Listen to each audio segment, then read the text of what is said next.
Yeah, Master Junior, are you on the TikTok? Okay.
Okay.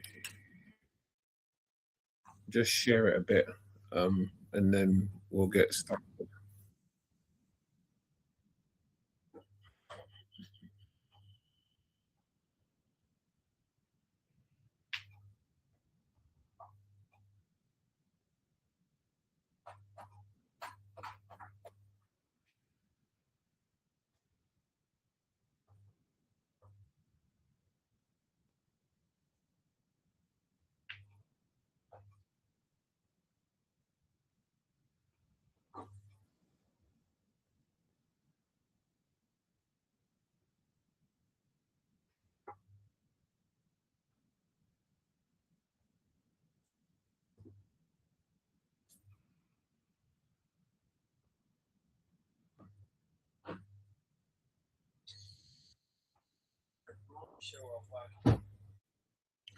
Gomez, good morning.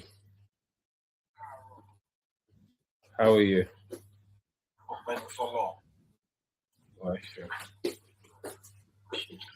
My Master Jane.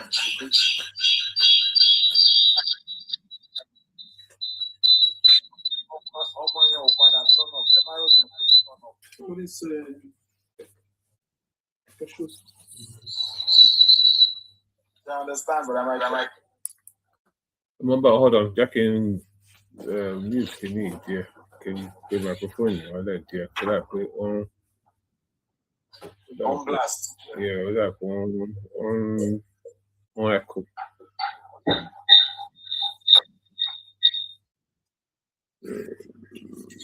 Chelsea, you keep up on the one. Yeah. No. Live air come well, money we should on the laptop, but I don't think that would affect it.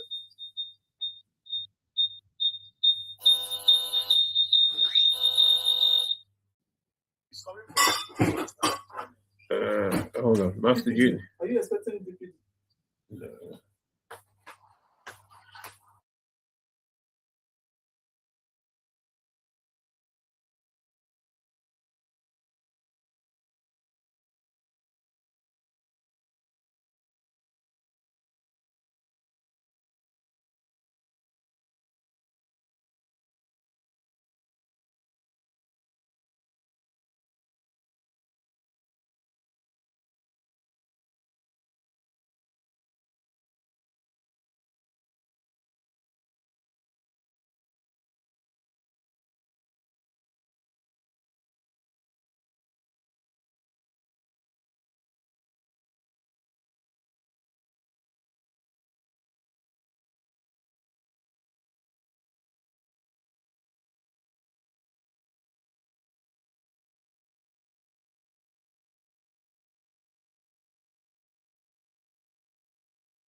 Okay, Master Genie, roll the tape.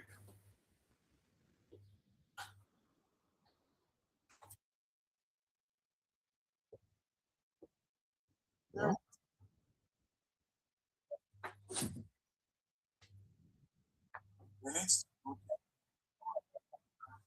Why am I echoing?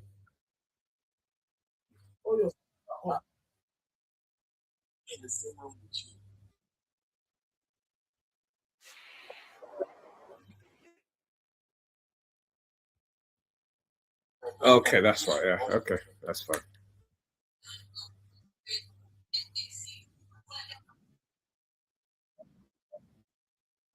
Yeah.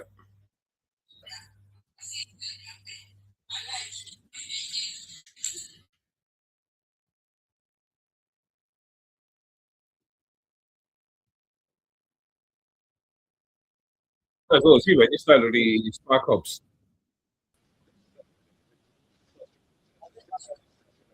I just want to log on the Spark Ops now.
Over to you, sir. Thank you. You're welcome. Good morning, everyone. Morning. We are here again, as we do every Saturday morning on Let's Talk Security. I am Michael Gbenga, the 001 Global Security Clusters of the Global Cluster, the Director for Security and Protocol within the National Youth Alliance Action Democratic Party of Nigeria, and the CEO of Clear Cross Group Global, currently operating out of the United Kingdom, soon to be in Lagos, Nigeria.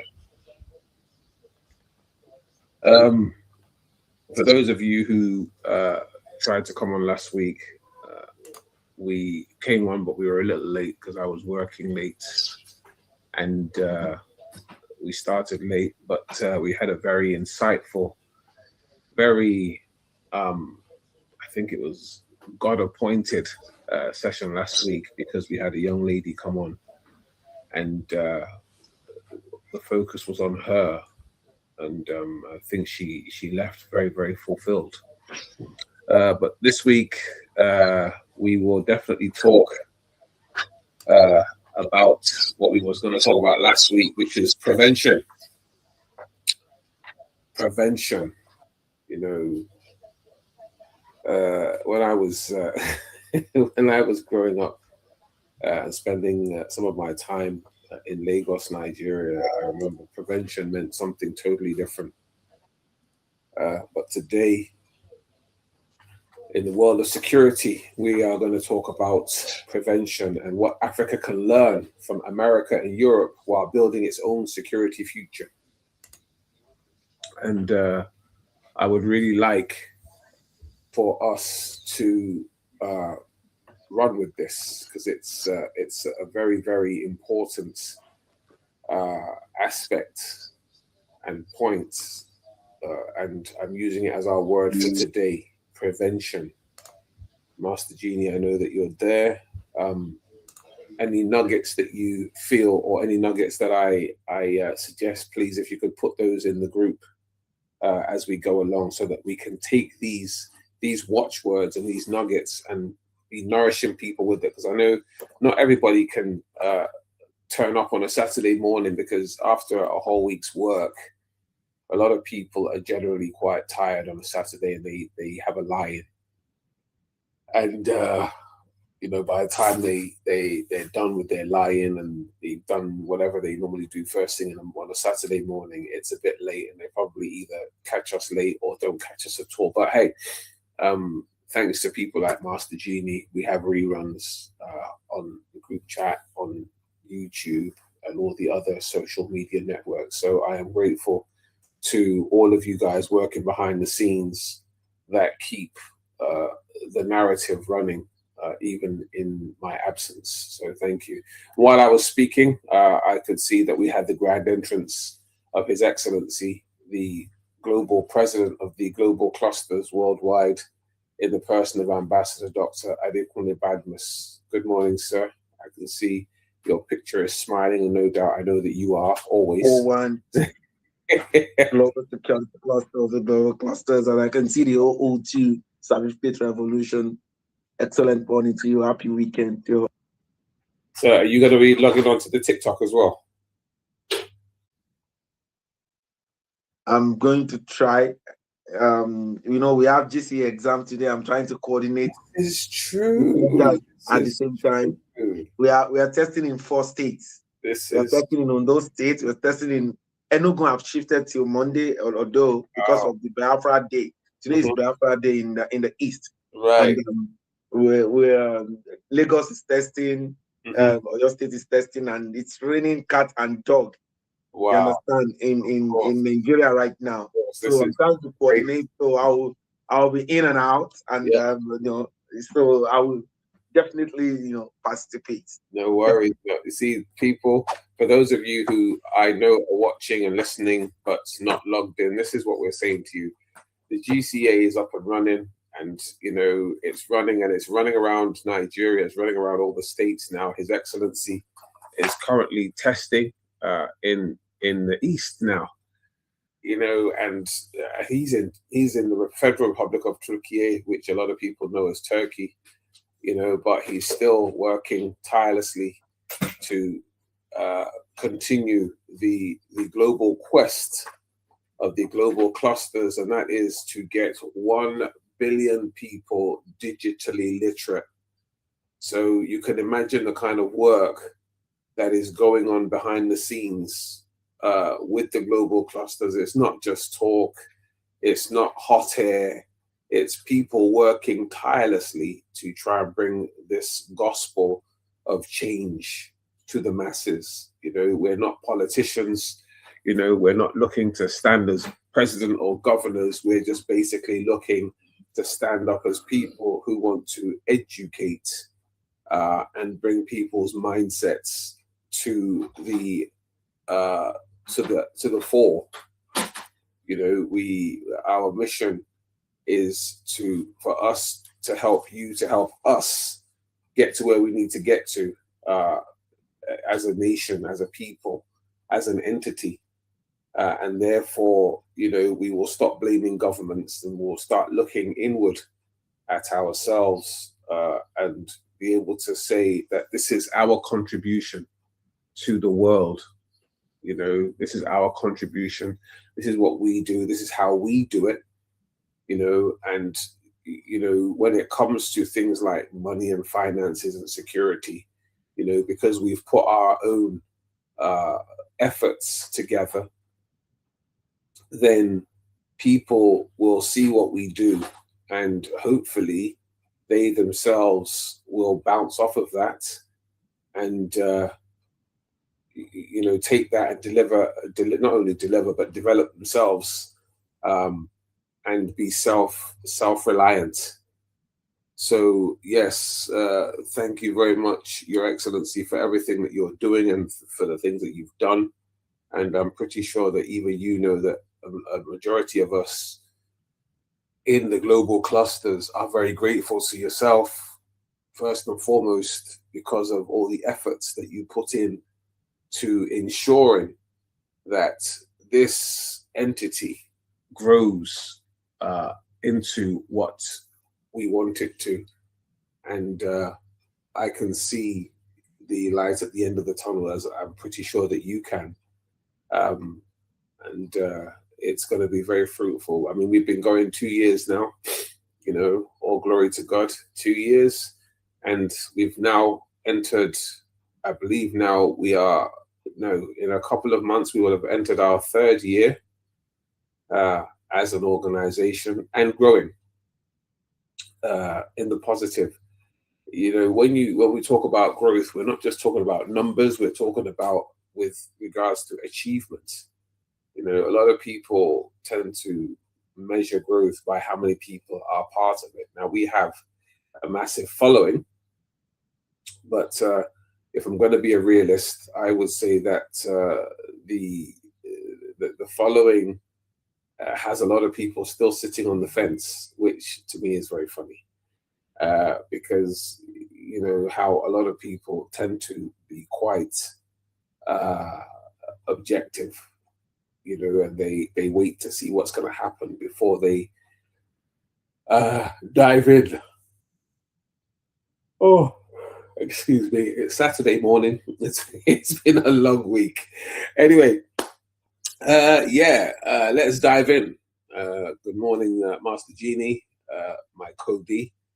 You know, always an ever-present, helping me out with a lot of my projections. And I also have Ilefo Concepts on TikTok, who is my good brother, my tailor, my friend in Nigeria. And I'm pretty sure that we should very soon be joined by others. Those of you on TikTok, please share. As you know, I love hearing other people's views on some of the things that we talk about, and it would be really nice for others to come in and share their views, whether negative or positive, so that we can learn, because that's what this is all about. You know, I am versed in my area, but I am no expert on how you feel or what you've been through. I am a realist. I listen and I learn, which is how we should be in the world today. You know, it's not all about me jumping online and instilling my views or my experiences on you. As a Nigerian, I'm pretty sure that those of you who actually live there 24 hours a day, 7 days a week, 12 months a year, 365 days of that year, you know probably a little bit more about the nation than I do, because I flit in and flit out. But that's hopefully one day will soon change.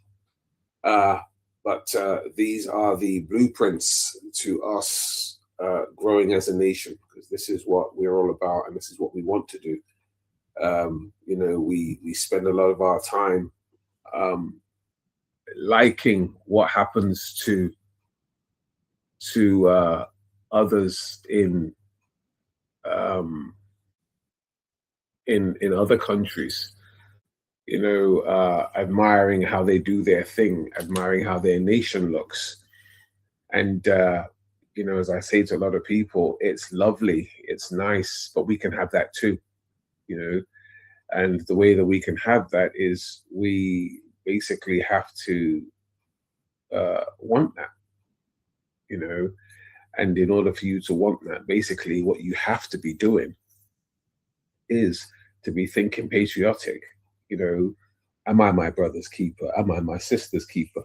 You know, what can I do to help my community? What can I do to help my people? And this is what we're doing here on Let's Talk Security. You know, I am a security person, and as a security person, my remit is to educate and learn from those around me. And hence the reason why I always like to invite people onto my space and hear their views and their opinions, because there might be something that I've missed and as such, a word in the right place, and I will note that down, and I will add it to my repertoire and grow as a person and as an individual, as an entity, and as an organization. And that is what I try to preach and instill on my space here to all of those around me. So yeah, once again, thank you for turning up again this Saturday morning.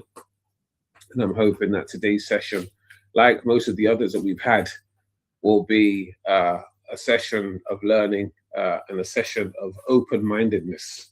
As you all know, within the global clusters, we do a lot of mind surgeries, and this is one of them. This is the security revolution mind surgery. And on a Saturday morning like this, sometimes I think it's great when you've spent the whole week working, and then on a Saturday morning, there might be something that occurred throughout your week, and you can come and offload it here, looking at it from a security perspective.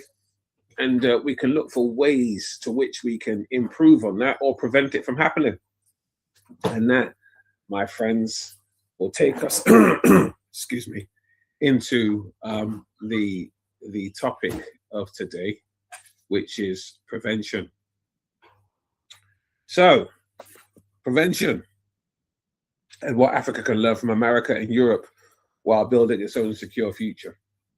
That, my friends, is where we're going to start from today. Good morning, Sugar G. Prince, I see an Arsenal shirt here. Otumba, Finland. Good morning, boss. Today's going to be a great day. I know this, you know this. Shout out to all the Arsenal fans out there. Good luck this weekend. And for those of you going to Islington tomorrow, stay safe. It's going to be a very hot day. So anyway, that's out the way. Yeah, distinguished guests, leaders, whoever's watching that I can't see, but you can see me.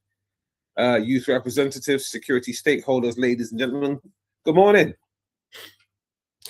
Good morning. It's an absolute honor to join you once again to discuss a subject that affects every nation on earth, and that is prevention.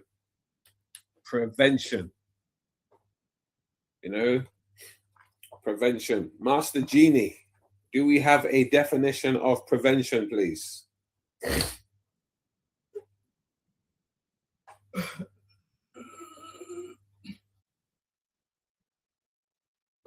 Master Genie, you there?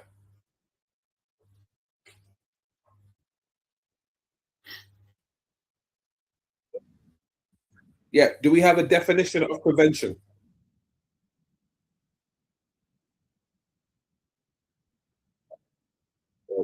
That's right.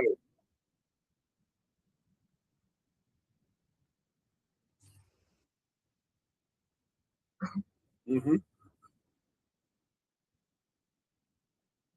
Mm-hmm.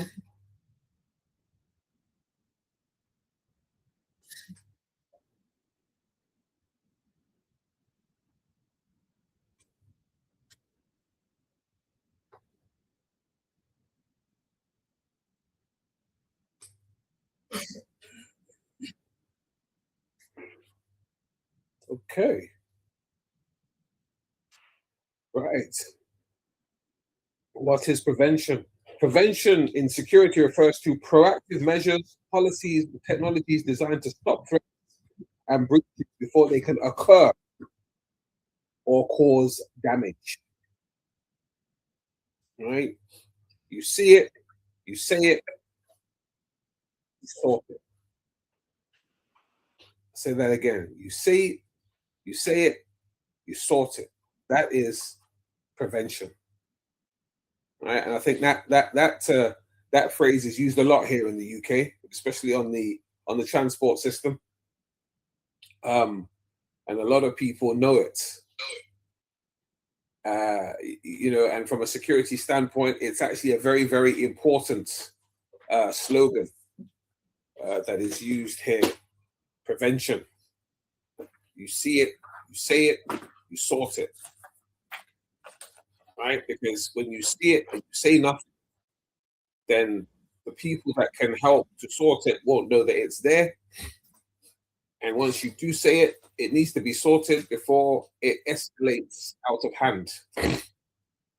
So by so doing, we prevent either a natural disaster or an ultimate or inevitable disaster. So that is our that is our definition of prevention. Anyway, moving swiftly on. Now, prevention. Now, whether we examine Africa, America, or Europe, every society today faces a common reality, and that is that the world has changed. Sorry, bear with me a second.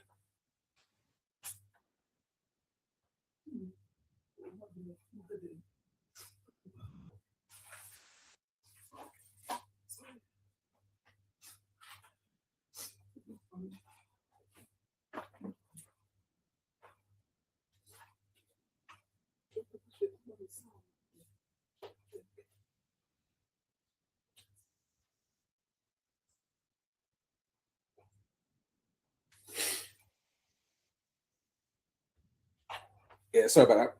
Right. Yeah.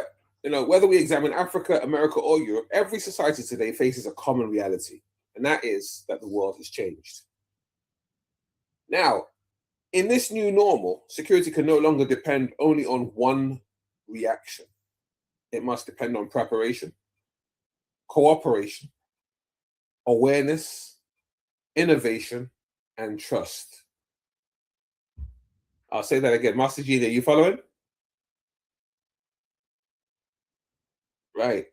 Security can no longer depend only on reaction. It must depend on preparation, cooperation, awareness, innovation, and trust.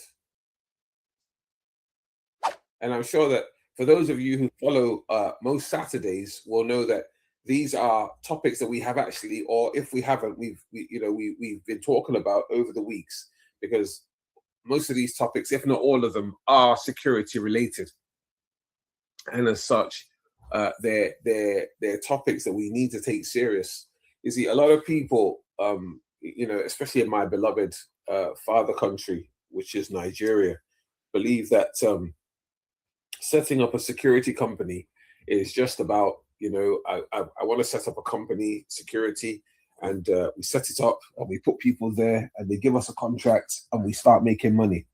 Not all of the people that work for the company make money, but the person who owns the company will make lots of money because he has decided to put boots on the ground and fill shirts with bodies in a very sometimes colorful uniform and be telling people that he or she has a security company. But the guys and girls that work within that company are not always equipped with the tools that they need to complete tasks. And that is that they aren't educated in the realms of security or what security is about. And as I keep saying to a lot of people, it is a lot more than just walking around in a shirt, a pair of boots, and a beret on your head, trying to look as menacing as you can for people to believe that you are this tough and rugged security person who can handle them if they mess up. There's a lot more involved. And this is why security education is very, very essential for us to be able to prevent. I'm going to keep throwing that word in there. Prevent anything negative from happening that we don't expect to happen, both either to us or to our customers or our clients. As a security officer, you have duties. As a security executive, you have even more duties. There are levels to this game. And I keep telling people that You know, there are in everything we do. His Excellency Dr. Badmus set up the global clusters, right? He started it from grassroots, but there's levels to his game. You know, every week, every day, every week, every month, something new will come up, someone new will turn up, a new cluster will be formed, a new hub will be formed, and people will jump onto it because of what is being offered in or on these hubs. And people need to take note. You know, on a Saturday morning, I have my usual crowd who turn up, and there are others who would like to turn up, but they're not sure what's going on here. So they fleet in and they fleet out either on TikTok or on the Spark hubs just to see what's going on. And obviously, you know, as we all know, I'm not talking about parties, and I'm not talking about sex. I'm not talking about all these things that people like to hear. I'm not here to gossip, you know, or to have a go at people. I'm here to talk to people about how we secure everything about us, our minds, our finances, our communities, and ourselves, whilst at the same time, you know, we're also here. This is, you know, this is more than just a talk. This is a training hub. You know, I have, if you're on TikTok, you can see on my camera, you got myself and His Excellency on the poster, because His Excellency, I have to put him on my poster because he's the person responsible for this. You know, he's the glue that binds us all together, you know, and the brains behind the whole motion.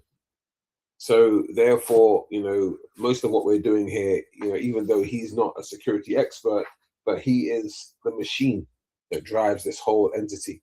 Anyway, I digress slightly. Now, can I quickly jump on that a little bit? Yeah, of course, can. Yeah. So we're talking about prevention. Mm-hmm. You know, talking about prevention. I greet everyone on TikTok. If you're listening to us, this is the global security clusters, and this is the solution that we have brought out born out of Africa to the world to actually ensure that the security is a priority thing, and we're working very hard to ensure that everyone is secured in Africa, not just in Nigeria alone.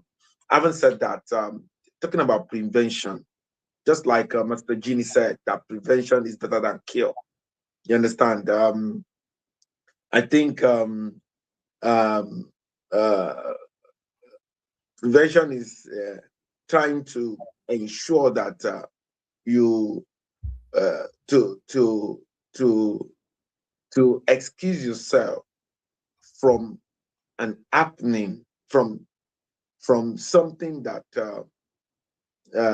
is some sort of trying to excuse yourself from something that is supposed to happen, that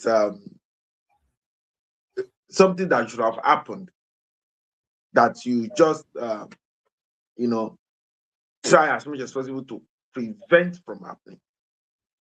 Like, how can I'm trying to look for very layman language to explain this to the people, so that those that will be watching this after we must have end this life, that they can actually get it. That prevention is, you know, trying to secure yourself from something that trying to secure yourself from something that is from a disaster, from something that the word prevention actually connotes something that you're preventing yourself from is not good. Mm. You understand? That thing you're trying to prevent yourself from is not good. Nobody will say, oh, prevent yourself from a success. No. It does not go. So when you hear prevent, it's that the next thing that comes to mind is, oh, maybe danger. maybe, bad things, maybe bad occurrence, maybe chaos. You understand? No. When anytime you have prevent, it could know that you should be careful. It says you should be careful. It says you should be careful of all of this thing. And talking about security revolution today, when you talk about preventing, it's to know that every community needs to unite and prevent themselves from insecurity. And how do you prevent yourself from insecurity? You need the right knowledge. I remember when Colonel Michael Gbenga visited Nigeria in 2024, and he saw the way security was being done, and he was like, "Ambassador, this is not the way to do security, man." Yeah. You understand? He said, No. You can't be doing security like this. You cannot do security like this. You cannot, get the right answers like this. It's because we have applied the wrong measure of prevention, and we're getting the disaster that we're getting. Sometimes some people will say, "Oh, we have put this thing there, we put security there." The people you put there, are they well trained? Do they have the right knowledge as to how to guide? You understand? Do they have the right techniques? You understand? So these are the things the Global Security Council is trying to bring in school protection, in trying to make sure that they want to educate the whole of Africa, and they want to start from Nigeria.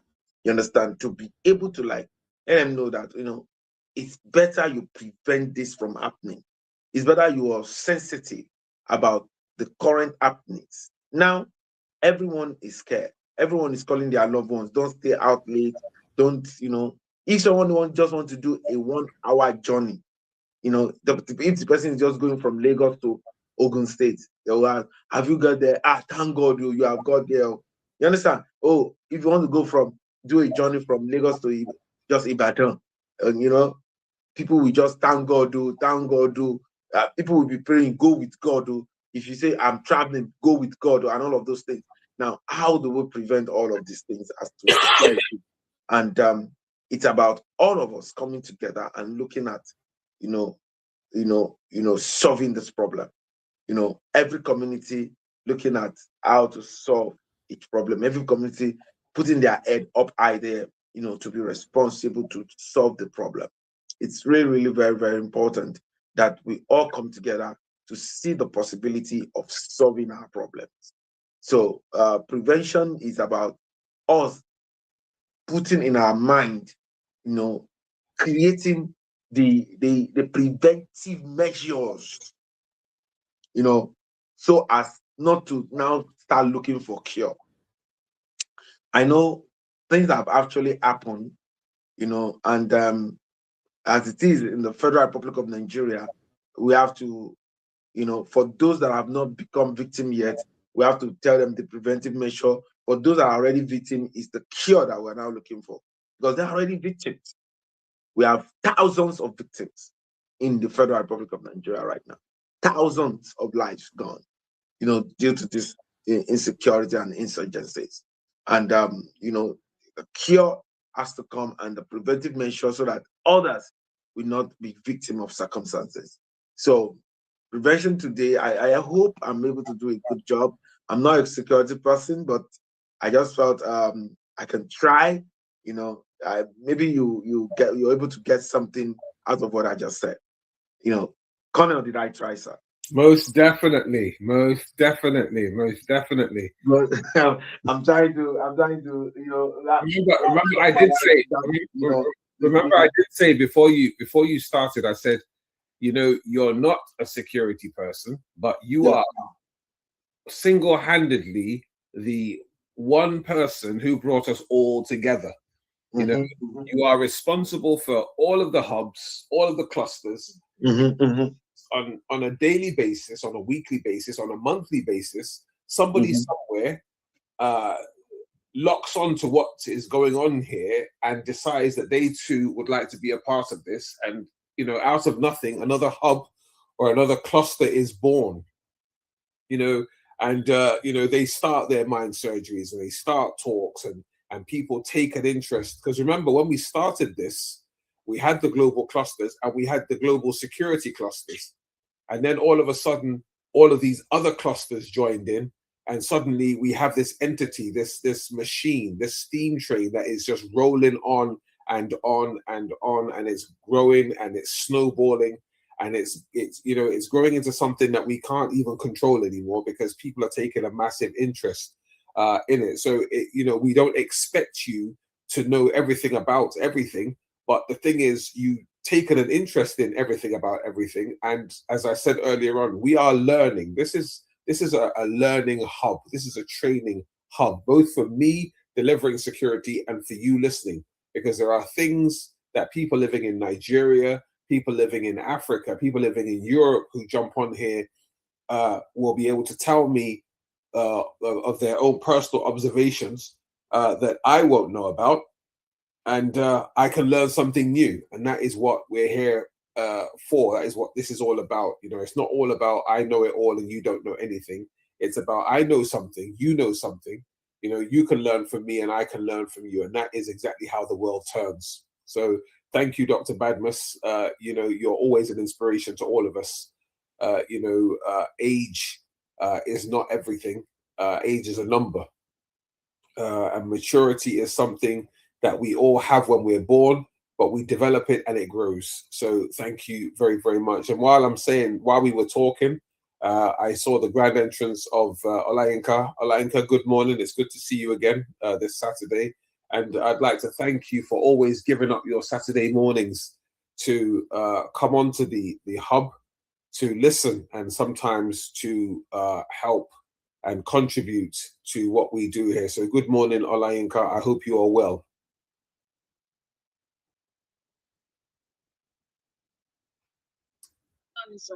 Good morning. How are you? Okay, sir. Good. So, ladies and gentlemen, today, as I said, we're talking about prevention. Prevention. It's not a contraceptive. It is prevention. Prevention, as in stopping something negative from happening before it does exactly that. Now, let me challenge your minds. Right now, every continent in every part of the world is facing pressure. Right? Let's just hold that thought in our minds. Every continent, it's not even just the continents, every country in every part of the world today is under pressure. Right? Let's be honest, there are no safe havens anywhere in the world today. Why? Because everywhere something is happening that we wish wasn't. Right? Let's start with America. Right?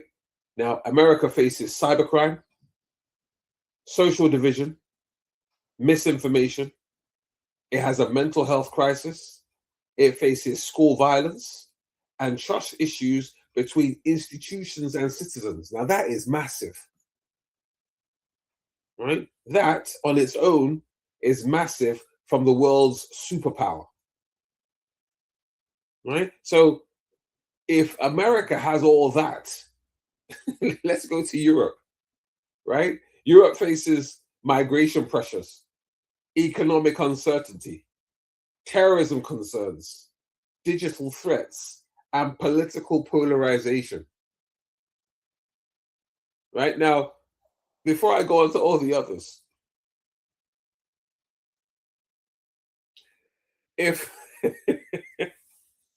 sorry that I'm laughing, I'm just finding it funny. Now, Dr. Badmus, I'm glad you're here, and Master Genie, I'm glad that you're here, right? And I want Olayinka to listen to this. With all of that I've read out about America and Europe, Nigerians will now tell you that they are going to Japa and they will go to America and Europe because of the problems in Nigeria, right? And that for me is a clear-cut case of out of the frying pan and into the fire, right? Because all of the things that you are running from or trying to escape from in Africa is exactly what you are running to in America and Europe, right? Because in Africa, what do we have, right? We have insecurity, we have unemployment, we have corruption, we have weak infrastructures, youth frustration, and economic instability, which a lot of it stems from America, America and Europe. You know, just think, Africa's problems are minute compared to what America and Europe have, you know, and yet our people are jackpying to go to America and Europe. You know, for those of you who read the Bible, that is a lot like the Israelites complaining to Moses that, you know what, all of this, and all they were facing was the fact that they were tired from walking, right? They said, oh, we were better off going back to Egypt where they were suffering us. You know? So when we think about it, you know, all these things, right? All these things. Now, as I said, but despite different environments, the root challenge is often the same: a breakdown in trust, a breakdown in cooperation, a breakdown in preparedness, and a breakdown in opportunities. Right now, you know what's so beautiful about this is the fact that, you know, that last one, opportunities. Now, Dr. Badmus is in the Federal Republic of Turkey conducting tests on GCA, right? Which is an educational think tank for people to advance their brain power, right? It is a tool whereby once you have it, right, both in certificate form and on your CV stroke resume, it can take you places and open doors,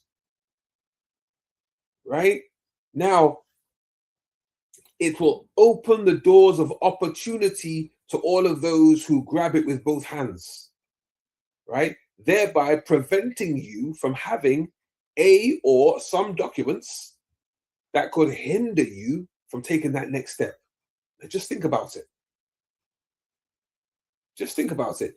See, with this last 5 to 10 minutes, we've been trying to secure your mind, right? In case people are wondering, so what's that got to do with security? I am securing your mind and your mindset, right? Like I said earlier on, it's not just about wearing a suit or a uniform that makes you look like a police officer or customs officer or immigration or national civil defense, Army, Navy, Air Force, police officer. It's not all about that. It's about securing your mind, securing your future, securing the future of your siblings or your children. That's what we do here, right? That's what we do here, right? All the fancy stuff, you know, your black belt in Kung Fu, your black belt in karate, your black belt in whatever arts that you want to do, the fact that you can carry AK or AV or VA or GC, that's your problem, right? Let's secure the mind first. And then all of the rest, as the Bible says, seek ye first and all the rest will be added, right? This is the bare bones we're giving you now. We will start adding the flesh later. You know, sorry if I sound like pastor now. I'm not going to say amen. Anyway, right now, this is where I call on my good brother, Master Genie. Right? Because Master Genie, it's a pity that I don't have Ferez here and some of my other usual suspects, but I'm going to call on my lovely brother, Master Genie. I'm going to ask a question.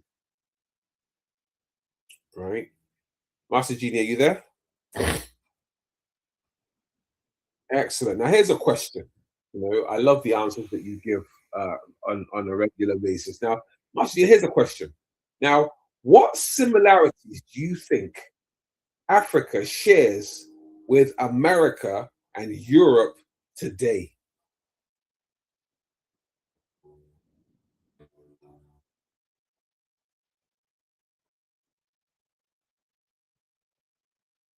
Are you there? Yes. What similarities do you think Africa shares with America and Europe today?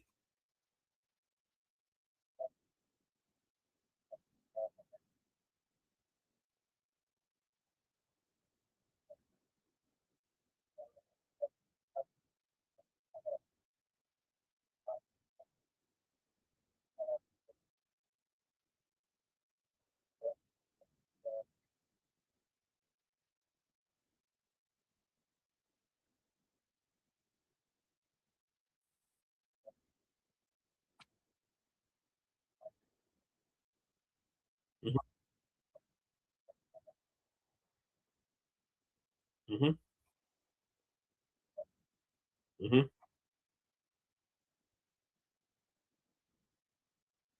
Okay.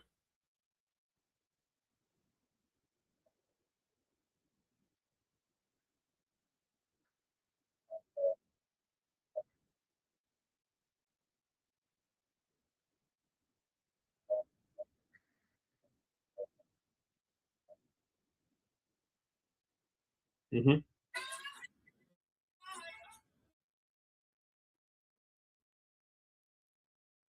mhm,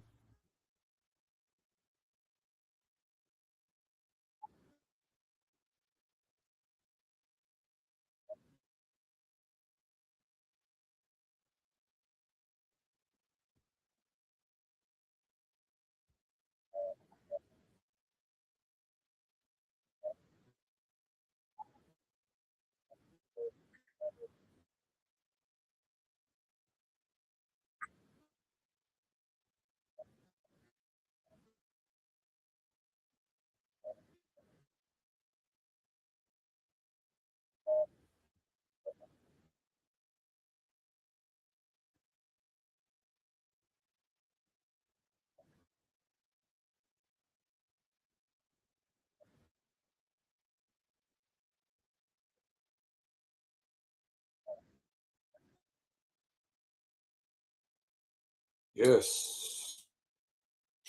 Yes. We have a lot of that. A lot of that is very similar because a lot of that is sometimes questions like that when you think about it, right? Those are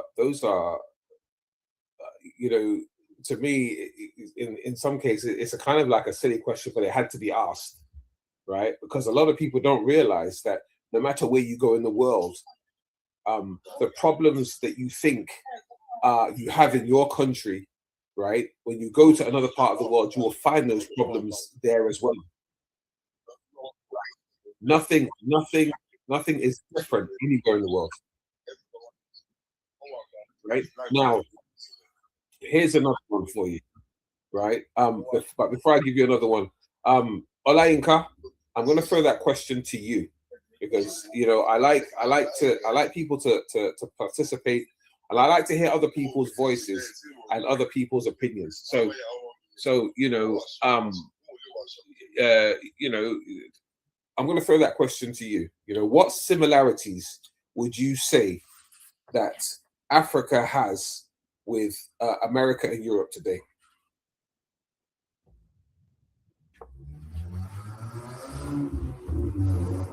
Hello, Alain, are you there?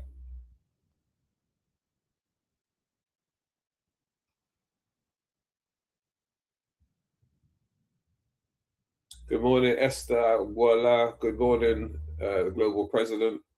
Good morning, everyone that's joining on TikTok. Please, if you can, you have an open invite. I like to hear from people. Mo God 77. Good morning, sir. How are you?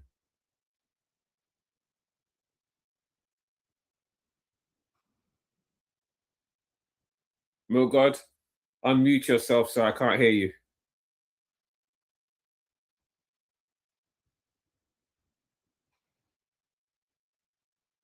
Anyway, Dr. Badmus, if you're there and if you're free, I'm going to throw that question to you because by virtue of your standing, I'm pretty sure that you would have an elaborate view on that question. Are you there, boss? I'm here. Yeah, the question was, what similarities do you think Africa shares with America and Europe today?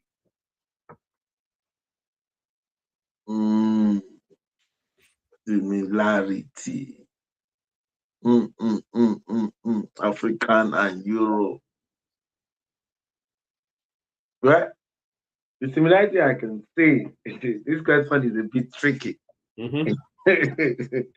Corner, you have come again. You have come again. Corner, you have come again. Corner, you have come again. Oh, yes. Corner, you have come again. The similarity is that we have human resources. They have human resources, and we do have human resources. They have land, and we do have land. They have human being with one head, 2 ears, 2 hands, 2 legs, and we have same thing. You know, you're talking about similarity, right? They have land, we have land. They have buildings, we have buildings. You know, these are the similarities. But if you permit me to move ahead, yeah, they know how to use their own human resources. They know how to use their own concept. They manage what they have well, and that's why they are developed. Very true. And we manage what we have. Look at you. Look at me. Look at you. Ready. We've been talking. Are we saying that people have not come across our videos? You've been saying, I'm ready to come to Nigeria. Give me a soft landing. Is it that Nigeria does not have the wherewithal to give you soft landing? That we're now trying to figure it out ourselves? You understand what I'm trying to say? Of course. We've been talking. Is it that they've not seen the video when I was calling out of Mr. President to adopt the global clusters and all its revolution to develop the Federal Republic of Nigeria? We are talking. We've been talking. You understand? So there's nothing.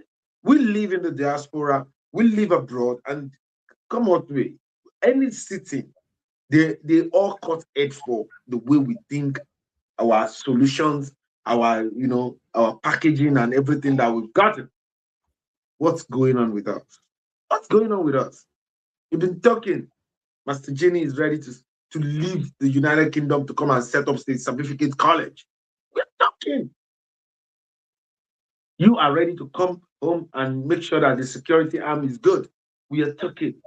I'm ready to come to oversee all of these hubs and all of these clusters and all of these concepts. We are talking. Are we not talking? Didn't I stayed over 6 months, almost 6 months in Nigeria? The other time I spent over 8 months that I was even about to leave. They said, oh, I've spent too much time in my father's land. We are talking. We're talking.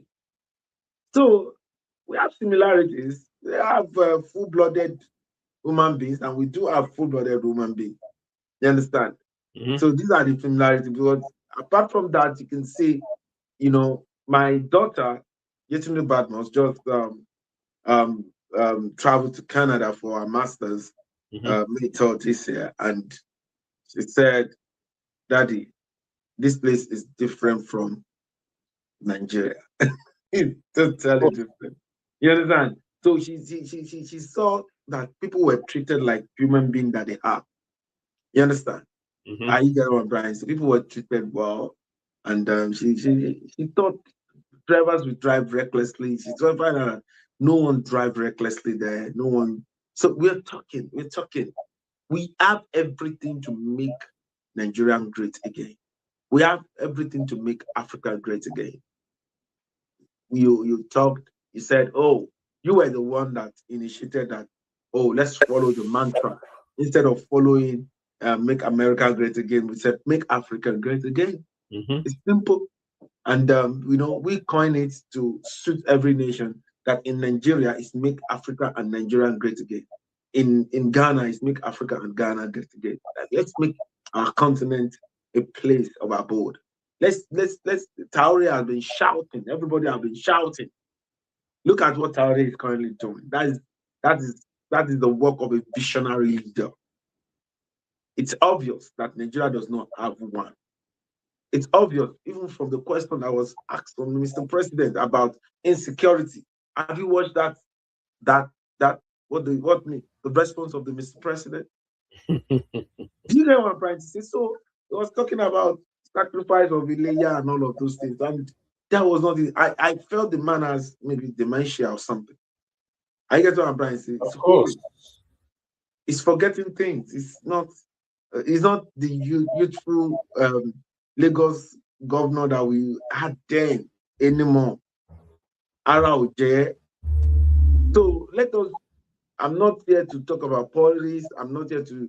We are about purpose, and this is the global security cluster of the global clusters, and we are here to we were discussing prevention today, and we're talking about the question that came is talking about similarity. The similarity is that the structure that they have in Europe, in America, we have same structure. But people make most of the things you see that are beautiful over there. People made it happen. They sit down and made it happen. And we can equally come together and make it happen. That is why we created the global clusters. That is why the community of, that is why Cornelius is bringing his own security experts. And I'm bringing mine from the education angle, and Professor Kyle is bringing his from the tech angle, and so many people are bringing everything together. And Dr. Shimakide is bringing his from the economics and the farming angle, the agriculture angle, and we are all bringing all of these things together just to make sure that we have a beautiful Federal Republic of Nigeria, so that we create a united state of Africa. So we are talking.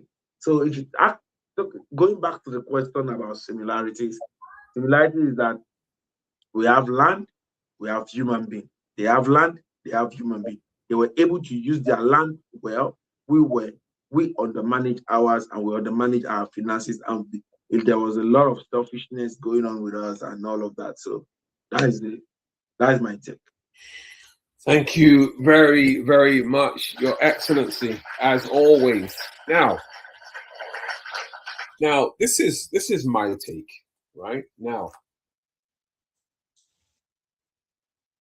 there's a reason why prevention is actually the future of security, right? There's a reason, right? Now, for those of you who haven't actually logged on, but you're on and you can hear us, we've heard from Clusterian Coyote, who I call Master Genie, who we all know as Master Genie, the 002 subification of the global clusters. And you've also heard from His Excellency, Dr. Badmus, who is the global president, and we're talking about prevention. Now, listen to this. The greatest security systems in the world all understand one thing, and that is prevention is more powerful than reaction. Master Genie, did you get that? Right? Prevention is more powerful than reaction. Right? So, let's put that on the group. That's a very, very important, a very powerful statement. Right? Prevention is more powerful than reaction. Right? Now, here's some examples. In America, right, they have intelligence systems, surveillance networks, and emergency preparedness. Right? That's what America has. Right? In Europe, they have coordinated policing. They have border intelligence and crisis response systems. Right? These are all preventative measures. In Africa, right? Now, this might surprise a lot of people, right? But in Africa, we're now entering an era where we too must build, right? Now, Africans fly over to America, Africans fly over to Europe, Africans fly over to the UK because they believe it's a better life. And what do? They go to school, they go to college, they go to university, they bag those abidifidigbi, right, to add to their name, right? And then they throw a party. Hey, I got my master's in America. Hey, I got my master's in UK. And then they stay. They jump in the UK and in the US, improving the UK and the US whilst their country rots.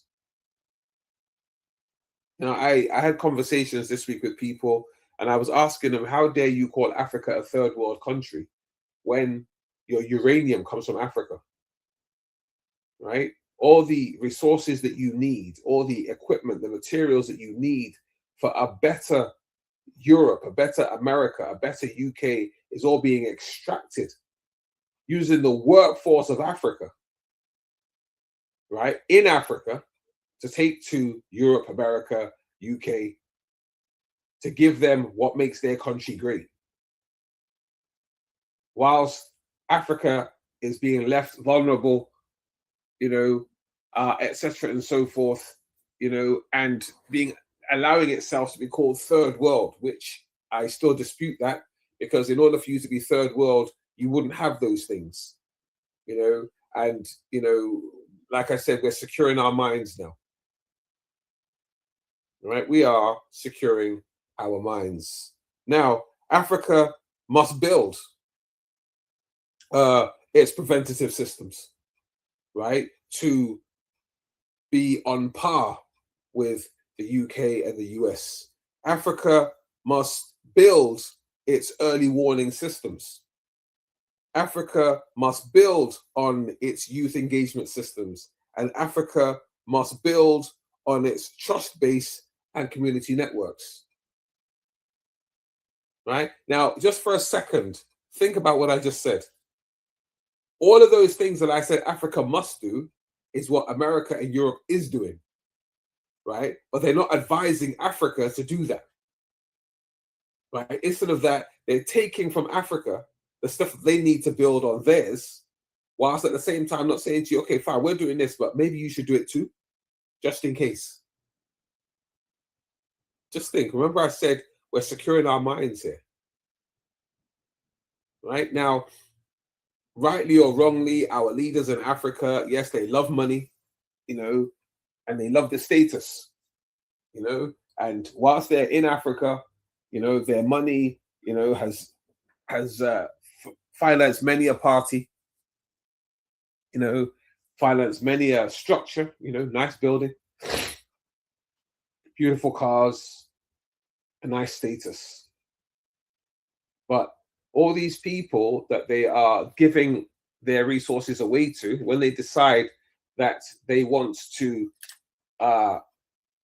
harm you, they will do it without thinking about it, right? Either because of the fact that they've also got other places that they can take that stuff from because they've taken all of yours and there's nothing more to take, or they just want to keep you in your place. So let's secure our minds here, right? Let's secure our minds and start thinking rationally. Now, Master Genie, I'm going to give you a couple of seconds to talk about what I just spoke of there.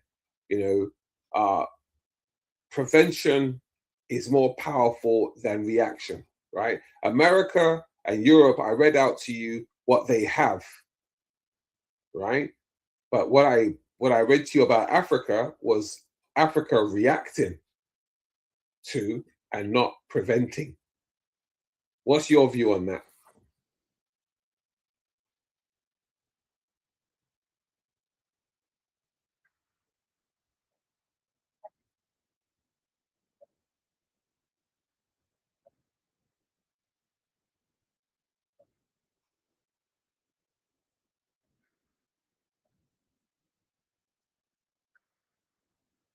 Mm-hmm.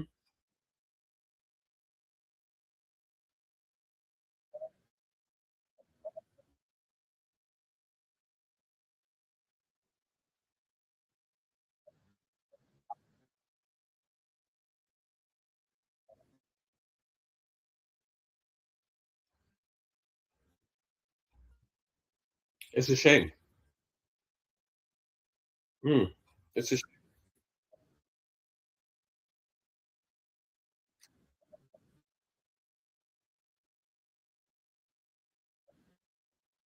Mm-hmm.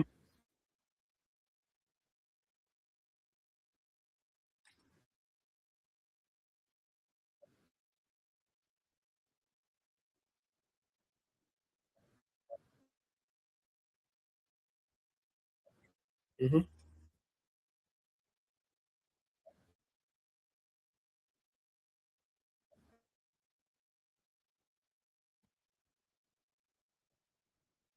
That's right. That's right. You know.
Mm.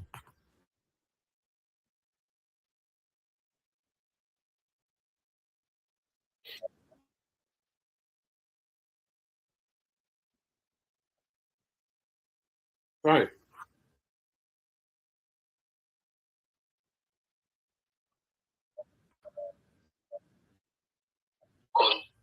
That's right. That's right. Good morning, Adewale Akitimei. Oh my goodness. Good morning, big bro. How are you? Fine, thank you. And you? I'm very well, thanks. Very well. You actually come in at a really good time. I have a question. And I'm very sure that you can answer this question. It's based on obviously it's a security question, but it's a question that, as I said to a lot of the guys on the platform today, no one here is an expert in anything, but people do have opinions and people do have their own version of what they think is the answer to certain questions. Now, we're talking Africa, we're talking America, we're talking Europe here. Now, here's a question, right? The question is this. Now, bearing in mind that, Africa has spent a great deal of its existence looking up to America and Europe, what would you say are the similarities between Africa, America, and Europe today? Mm. Mm. What do you think? Mm-hmm. The similarity Mm-hmm. between America and Europe and Africa, yep, Africa, Europe, and America today. There's a lot.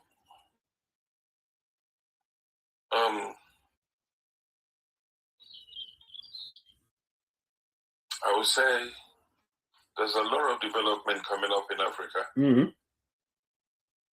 today. Mm-hmm. And There are so many things in which Africa is having and Europe and America are not having. True. You believe that? Oh yeah, definitely. So,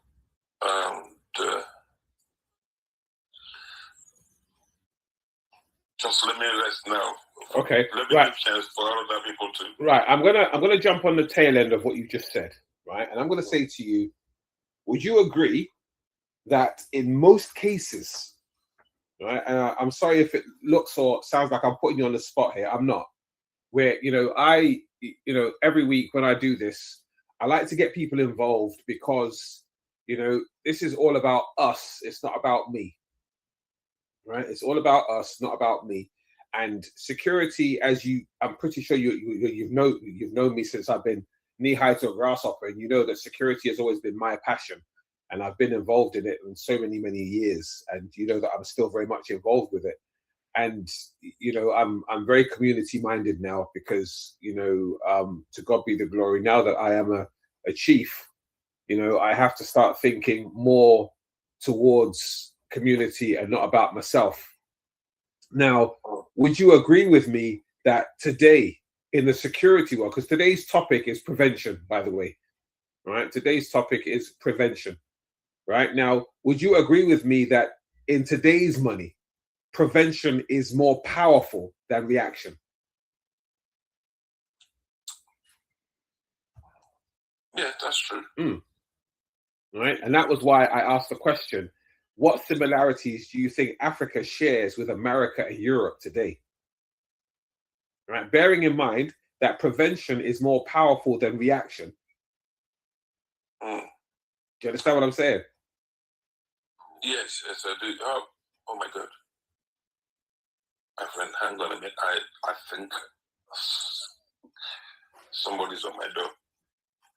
It's not immigration, I promise you. No. Don't be silly.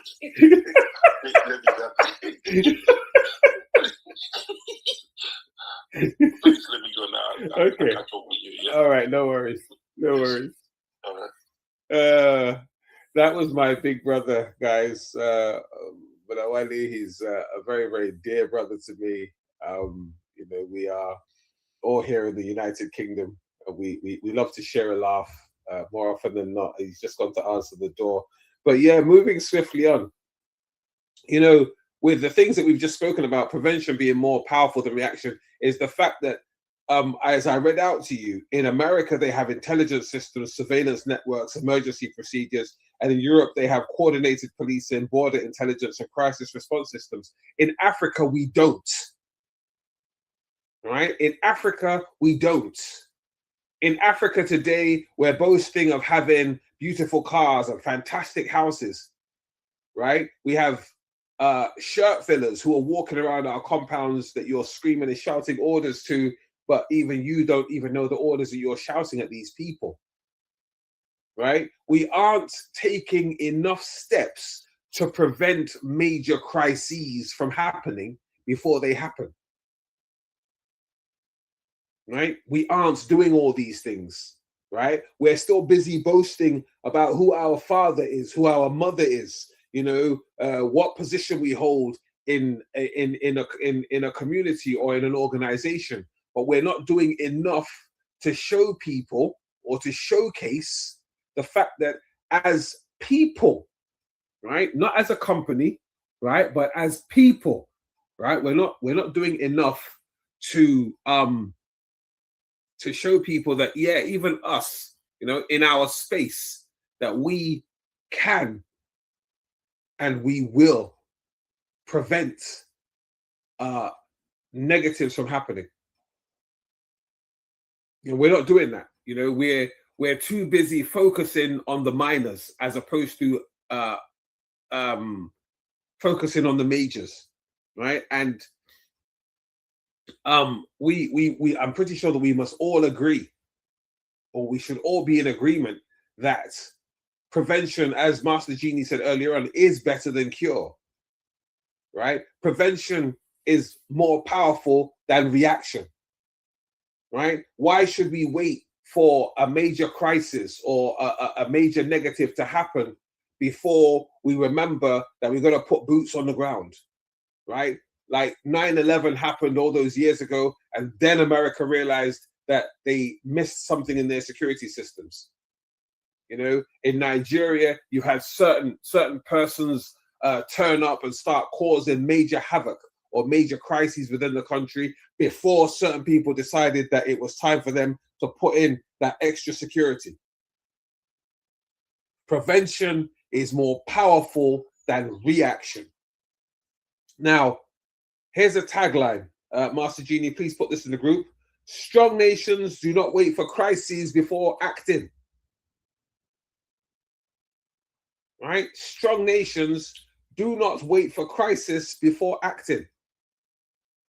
Right? America isn't waiting for something to happen before they start putting in, new security measures. The UK isn't, and what they do is they do it and then they put it on the news that, listen, for those of you thinking of doing this, this is what we've got going on now. So watch out. Africa isn't doing that yet. I mean, yes, to their credit, people like Ibrahim Traore is doing his best to put those in place.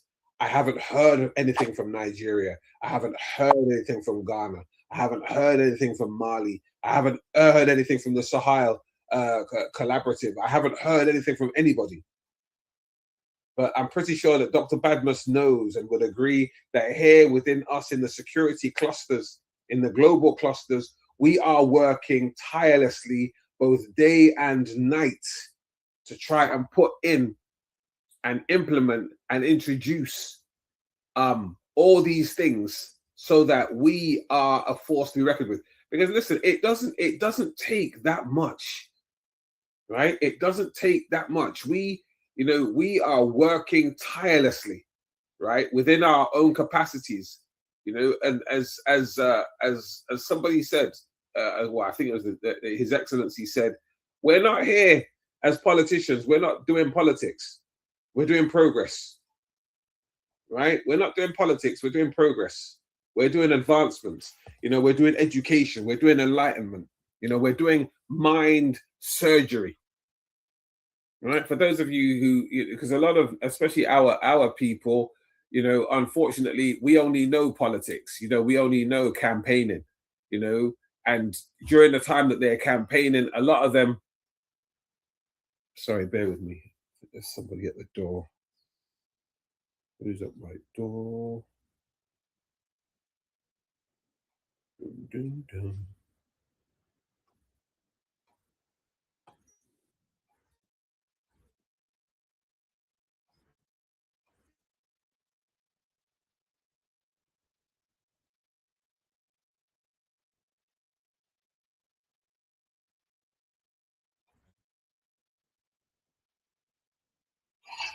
Hello. Oh, hello. I'm calling from Reform UK. I don't know if you're aware we've got a by-election coming up. Yeah, unfortunately, there's no one in at the moment. We're all out. Yeah, just drop it through the letterbox. Okay, so thank you very much. Thank you.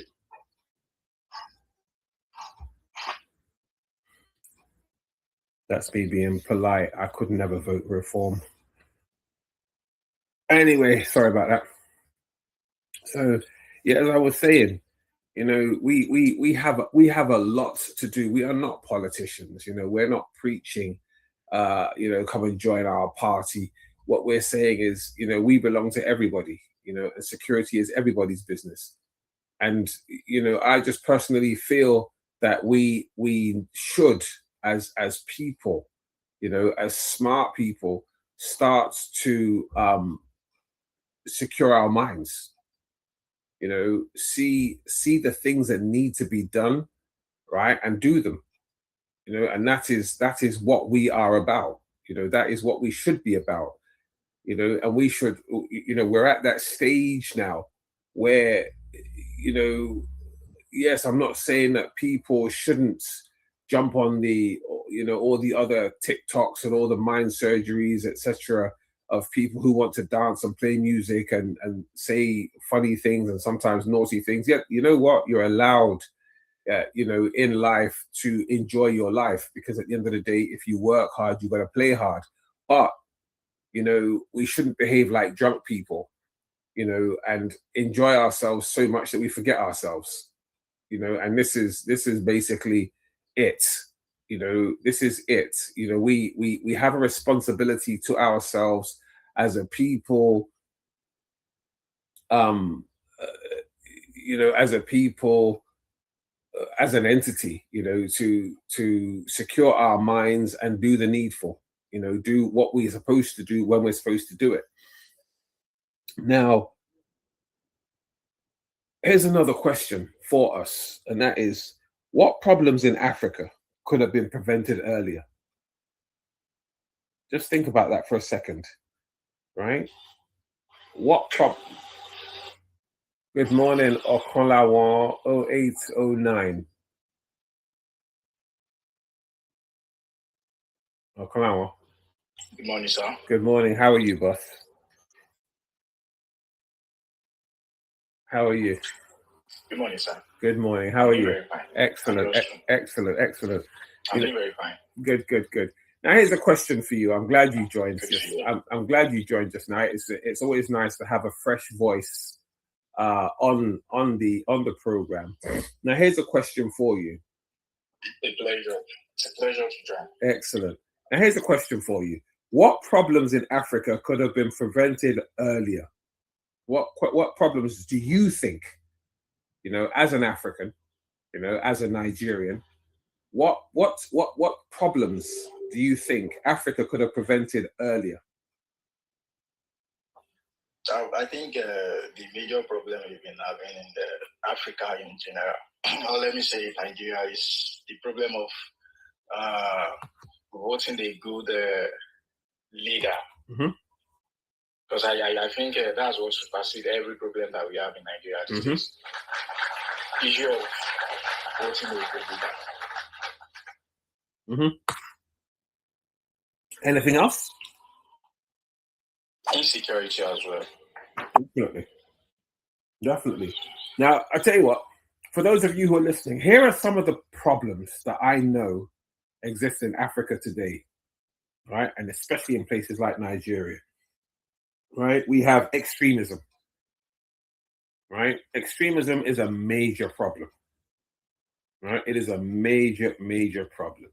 If you're a Christian, Christians take it to the extreme. If you're a Muslim, they take it to the extreme. They both of those two major religions take everything out of context, and suddenly, they make both the Prophet Muhammad, peace of Allah be upon him, and Jesus Christ, they make the two of them sound as if they didn't know what the message was that they were supposed to be preaching on earth when they were here. And I find it very, very amazing that people believe that they can actually fight for God. It's it's amazing. I think it's very, very, very, very amazing. Now, extremism, even away from religion, you have politics, and political alliances. That goes to the extreme. I've never been in Nigeria during elections, but I've seen the goings on. I don't understand why people have to go around killing people. It's not even just in Africa, in Nigeria, it's in Africa as a whole. People go around unaliving each other because they don't support the same party. I find that seriously harrowing and unbelievable. We have cultism, right? Cultism is another major problem in Africa as a whole, right? Now, don't get me wrong, they have cultism in America, they have cultism in the UK, but it is not conducted the way it is conducted in Africa. We have unemployment, right? Unemployment is a major issue worldwide, but some nations, some countries put measures in place to help those who are unemployed. It's not done in Africa. Internet fraud is done all over the world. But here's the joke. you wouldn't look. I live in the UK, and a lot of people know that I live in the UK. Master Genie lives in the UK, but we can honestly and unequivocally say that the way internet fraud is projected from the point of view or the perspective of an African is not the way that it is, referred to when people are referring it to everywhere else, right? If you talk about West Africans in the UK or in the US, they say they're very fraudulent because they do this and they do this and they do that, and they will gladly post it all over the tabloids and social media and make Africans look like they're the only people who participate in such negatives. But as a security professional, I know, and I've known for many years, other nations who also do such nonsense, but it is not as widely projected as it is when it comes to Africans. Good morning. What's this? Ellie Moe. Good morning. How are you this morning? Thanks for joining us. So as I was saying, a lot of these negatives are projected on Africa and Africans because of the way to which Africans go about their business. Political violence, I've said that earlier on, it's an extreme behavior, right? The difference between the way political alliances are conducted in America and the UK is not the same as it's conducted in Africa. In Africa, the people believe that they, if you don't, follow their beliefs or their alliances, as it's almost, I can almost align it with the way the Islamics behave worldwide.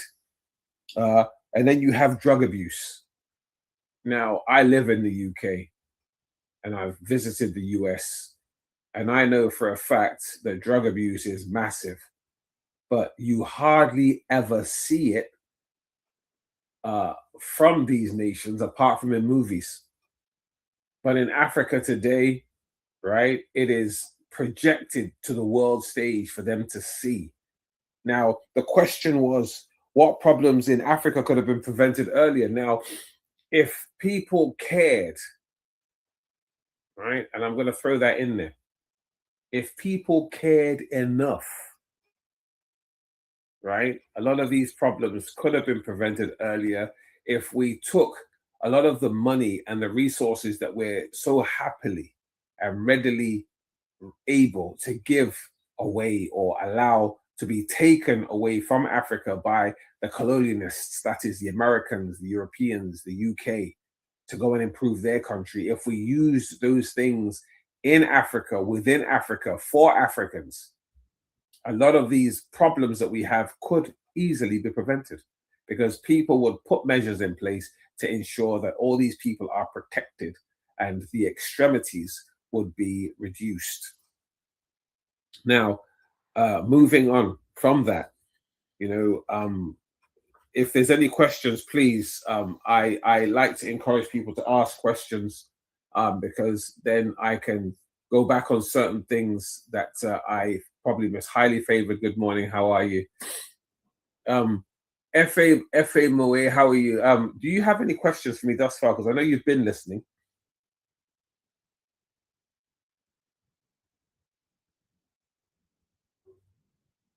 Oh, she's disappeared. Anyway, moving on. Now, trust and cooperation in the new normal. Sorry, Master Genie, do you have any questions or do you have anything you want to add?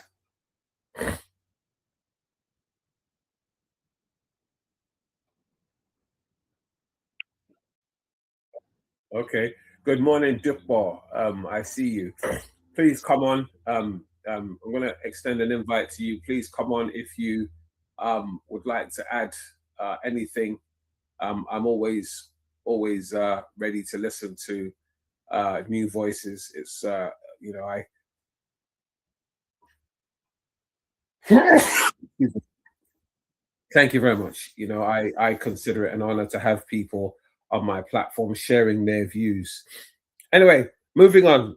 One thing developed nations understand clearly, right, is systems work better where trust exists. Systems work better where trust exists. Did you get that, Master Genie?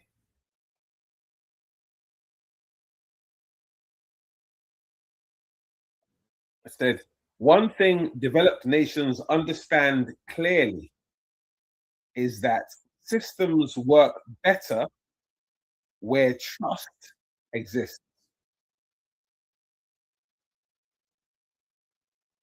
Yep, that systems work better where trust exists. Right now, I'm going to give you some examples. Now, in America, businesses scale through trust. Digital economies rely on trust. And emergency systems depend on public cooperation. Right? That is why if you go to America today, if there's a fire, someone calls 911, and before you know it, there's noise. Right? And the American system is fantastic because 911 brings everybody out. In the UK, they ask you, which one do you want? In America, 911, the police and the ambulance will come out in a fire engine, just in case they're all needed, right? And that is their system, right? As I said, systems work better where trust exists. All three of those entities trust each other to be able to work together to come to fruitful solution. In Europe, institutions function because citizens generally trust systems enough to cooperate,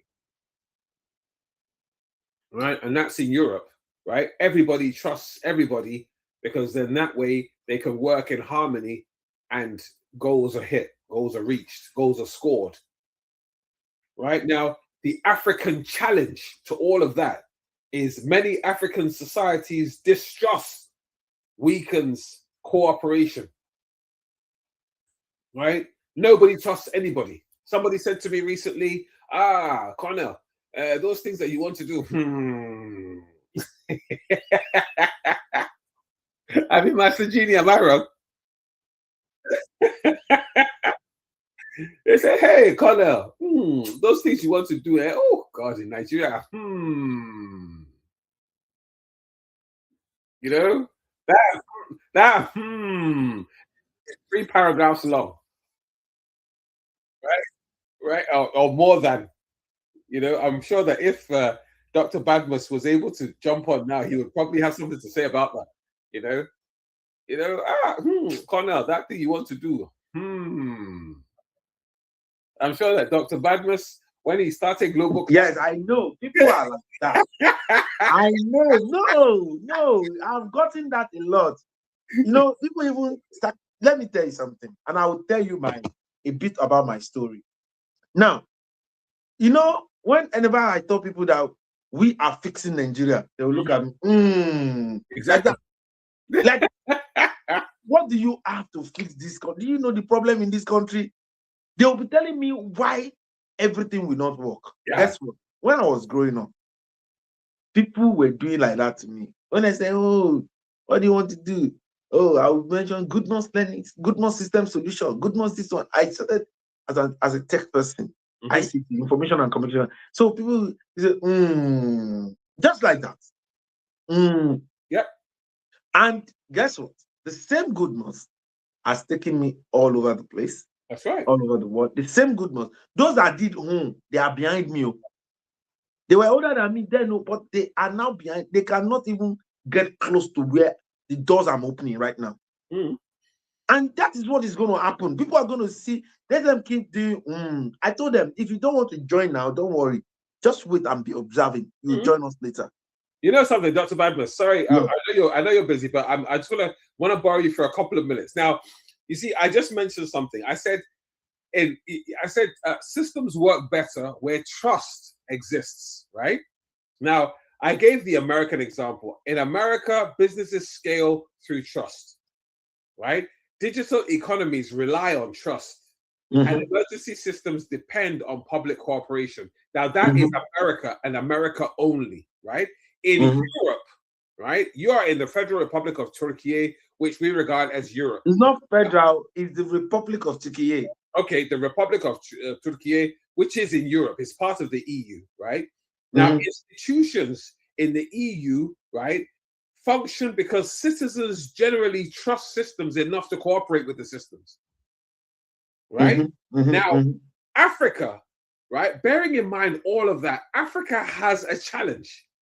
And the African challenge is in many African societies, right, distrust actually weakens cooperation. You know, that is what I call the factor, right? And then we have corruption, which weakens confidence, right? Dr. Badmus has brought global clusters. He's brought goodness, learning, right? But people are still sitting on the fence because they want to see who is going to come and try and disrupt what we're doing. Right? And then, you know, obviously when you have distrust and you have corruption, then you have division, right? Which is, you know, which in most cases weakens and, you know, it weakens the whole of the national progress, right? And that is the reason why at the moment, whether people want to hear it or not, Africa, right, unless they buck their ideas up and pull their heads firmly out of their backsides, is going to remain stagnant for the foreseeable. Right? I don't care who's listening. I don't care who thinks differently. I don't care whose father is the president. I don't care whose mother is the commissioner. I'm saying it, right? As somebody, you know, I'm entering the realms of elder statesman now, right? And I believe I have a right to say it. You know, yes, when I arrive in Muritala Muhammad, if you believe that because I'm telling the truth, you want to therefore come for me, please do. Right, because I will shout it from the rooftops and tell you, right, the reason why Africa is still a slave to America and Europe is because of the fact that your division is weakening national progress. Right, I am not a politician. I've got to put it out there. I am not speaking politics. I am speaking fact. Right, you don't have to like it. Right? You don't have to like it, right? Yes, some of you are relying on Uncle so-and-so, Godfather so-and-so, so that you can get that contract or you can get that kickback or whatever, right? As a security professional, I am telling you that at the moment, right, your borders are not safe because of the fact that the persons that you put there to guard the borders are the same people who are letting in the negatives through your borders to come and cause havoc. End of story. Right? And that is the reason why nobody trusts anybody to do anything in Africa, because everybody believes that the person standing next to them is a person that's going to finish them. End of story. Right? What we have to do, today we're talking about prevention. What we have to do as Africans today is prevent mistrust and start to trust each other. Right? We have to start being our brother's keeper. Right? Because listen, the Bible says in Yoruba, it says, we cannot abide in sin, right? And expect grace to abound. Right? You can't do that. You either want one or you want the other, but you cannot have your cake and eat it. Right? You cannot, right, say you want to put on a political cap, right, run for a political party, right, as in, you know, the saying, run with the wolves, right, eat what the wolves eat, do what the wolves do, and then tomorrow when you see that the sheep have found a way around you, decide you want to go and join them because the sheep are looking good and the wolves are looking haggard. Right? You do one or you do the other. Right? Today, as I am, as a Nigerian, as a citizen, a son of the soil, right? I'm advocating through the global clusters, right? And everything that the global cluster stands for, right? I'm advocating for change. I'm advocating for progress. I'm advocating for unity and trust so that our nation, Africa, not just Nigeria, Africa. Remember when we started this, myself and Dr. Badmus agreed on the mantra, which was MAGA, right? I stole it, right? And I say that, as they say in Nigeria, with my full chest. I stole it from Trump, right? Because it is more beneficial for Africans than it is for Americans, right? Make Africa great again, right? Make Africa great again. I am a member, right, of the United States of Africa, right? I am an advocate for the USA, but not America, right? Why? Because I think America, Europe, and UK have taken enough from our nation, and our people need to wake up to the fact that we are greater than them, and we can be greater still. The global clusters is the key and the doorway to that. And I, Michael Gbenga Tokumbo, the 001 Global Security Clusters, the Global Cluster, is a proud member of the Global Clusters and honored to be the Chief Security Officer, Chief Security Executive, right? I'm not the CSO, I'm the CSE of the Global Clusters, and soon to be, by the grace of God, the CSE of ArcView. I'm putting my hat down. I'm campaigning now, Doctor.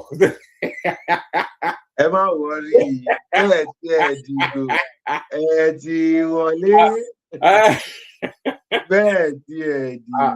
campaigning as CSE of ArcView.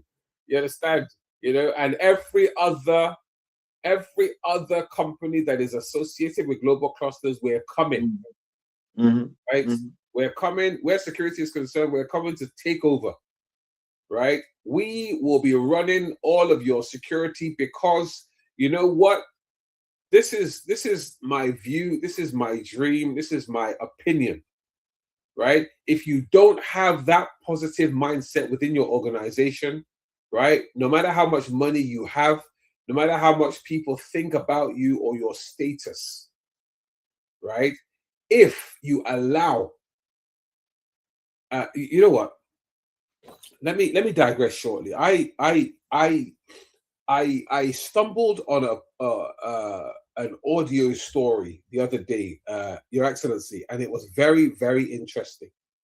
It was a story of a man, quite an old man. He was, I think, 70 years old, but he married his wife, who was about 20 odd years younger than him.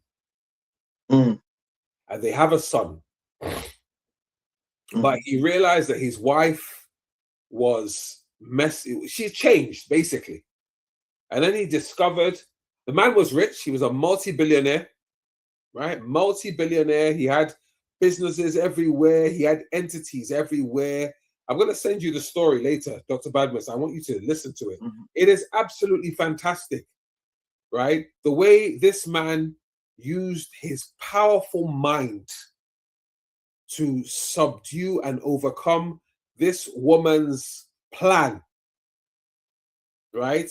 His son didn't realize what his father was doing for him, and he started to hate his father before he realized what his father had actually done for him, right? The story is incredible. The woman thought that she had totally floored him, right? Not realizing that in this world, right, a lot of the things we do, if we employ or implement the Trojan horse theory into what we do, right, we will always be how Arsenal used to be, and that is the bridesmaid and never the bride, right? But Arsenal, I'm sorry for those of you who are anti-Arsenal, but hey, up the Gunners.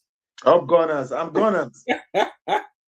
Right? As a matter of fact, when I was growing up, my nickname was Arsenal. There you go. There you go. Right? Now, for those of you who, obviously, I know that this week and for the next month or two, it's all going to be about Arsenal, but you're going to have to endure because this is our moment, this is our time.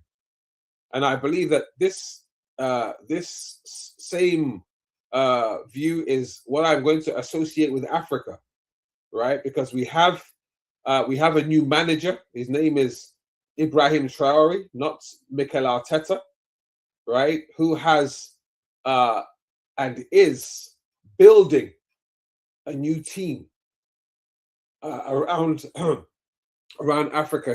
For me, Ibrahim Traore is the African Arteta. He is building a new team. His team is called Africa. It's not just Burkina Faso, it's Africa. And, if people rally behind him, right, you will see that in the next 5 years, Africa will win the Premiership, if not the whole of the Champions League, But we have to, allow for the detractors, even within Africa, to call Africa the bridesmaid and never the bride. Allow them to see Africa as always coming second and never finally getting to the finish post. But I tell you this now, right? Yes, Traore is a young man, just like Arteta is a young man, one of the youngest managers in the Premier League to have won the Premiership, and that is Ibrahim Traore, the youngest president in Africa today, but his strategies are like that of Arteta. He is building the team that will eventually win not only the Premiership, but the Champions League. And this is why I believe that people should start listening. Because just like a lot of these people today who are wearing Arsenal shirts and screaming, "Hey, I'm Gunners," they are the same people who for the last 5 seasons have been saying Arsenal are rubbish and they can't support Arsenal because Arsenal can't finish. Right? Now, if as Nigerians you honestly believe that Nigeria they carry last, right? First of all, jump behind and support the coach. Who is the coach? The coach is Dr. Adekunle Badmus. And then after that, jump behind the manager. Who is the manager? The manager is Ibrahim Traore. Right? I have a reason for saying what I'm saying, and that is their philosophies and their policies are in alignment. Right? Everybody at the moment is sitting on the fence. I know this. I'm not silly. I see it. But you know what? Me, I heard God tell Noah to build the ark. Right? Noah built the ark. Everybody was laughing. Right? Today's Noah is Adekunle Badmus. He built the ark. I'm already inside the ark waiting for them to seal the door. Right? Along with many other people. Right? When that door is sealed, then you'll be begging to enter. Right? Ibrahim Traore, wherever he is in the world, if he has people who are watching this or listening to this or, social media is telling him that I'm mentioning his name, good. Right? I'm a firm supporter. I'm a big fan. And I'm hoping before the end of this year to meet the man. Right? God spare his life. God spare his soul. Right? And we're going to meet this man. Right? We are going to break bread together. Why? Because the vision for Africa has got to be kept alive.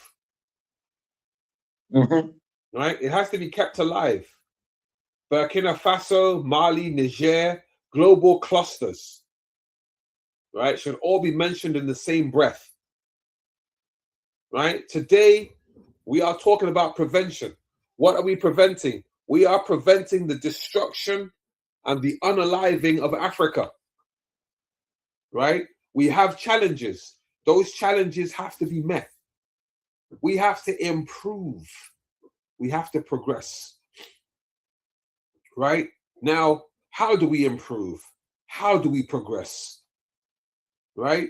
Now, key statement, a society without trust becomes vulnerable even when resources exist. Dr. Badmus, help me.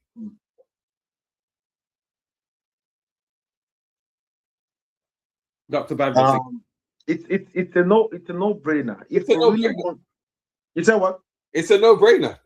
Yeah, if we really want to improve, we have to be intentional. Yes.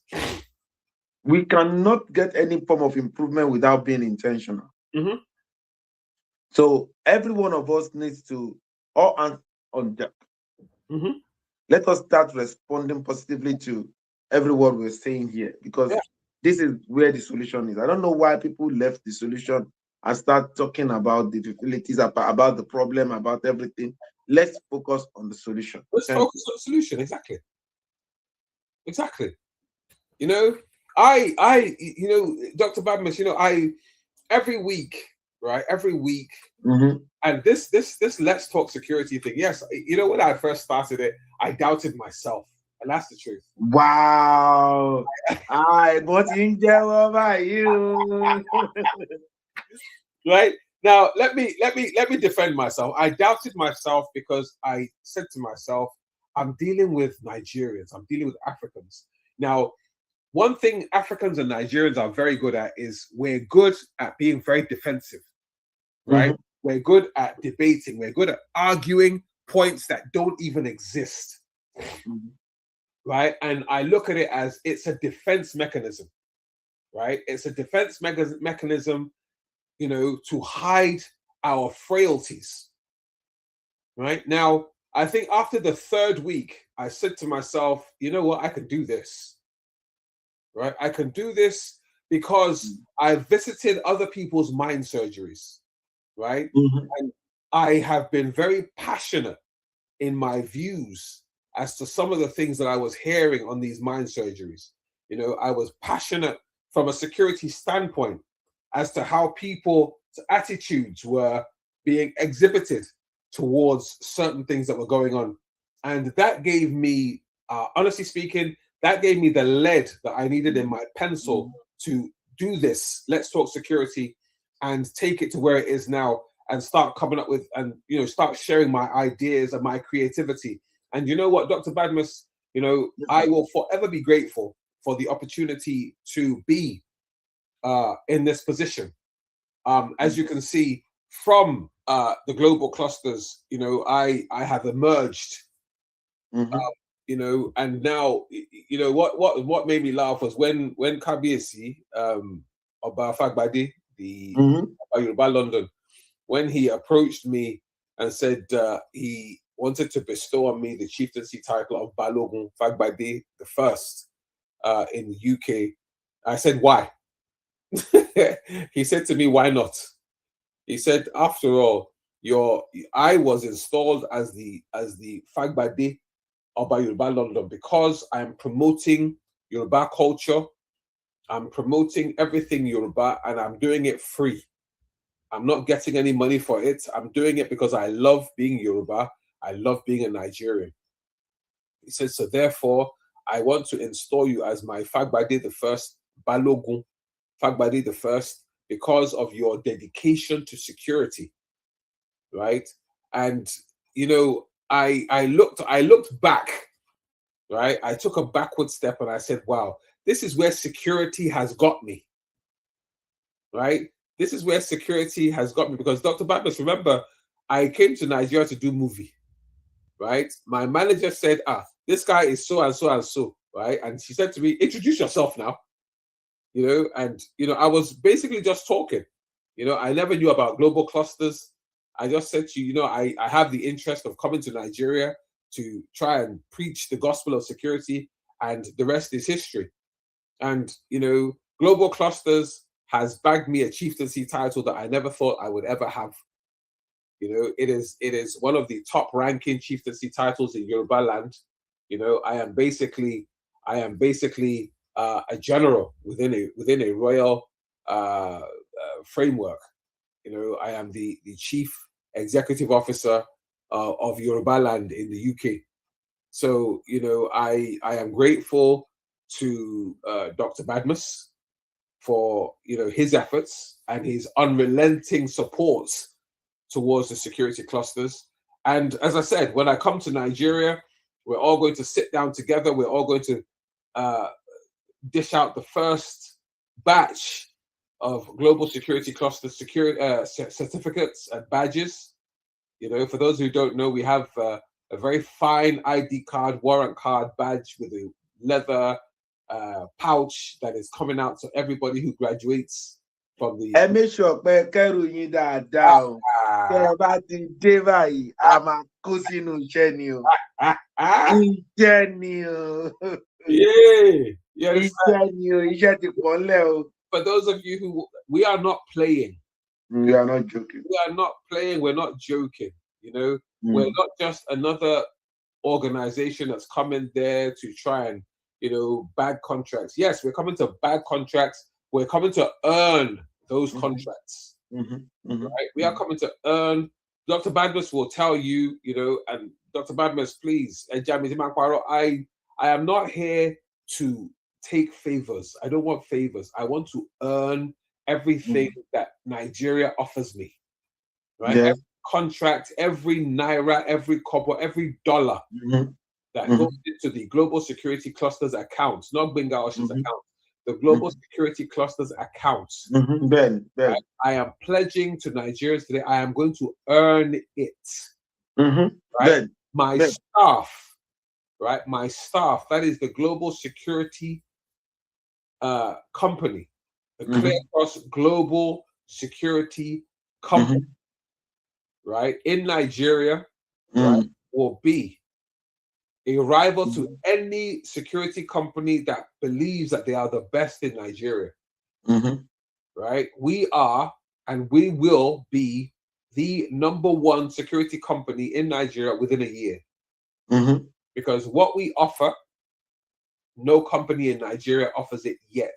You may have equipment, you may have big guys, but you will not have what we have.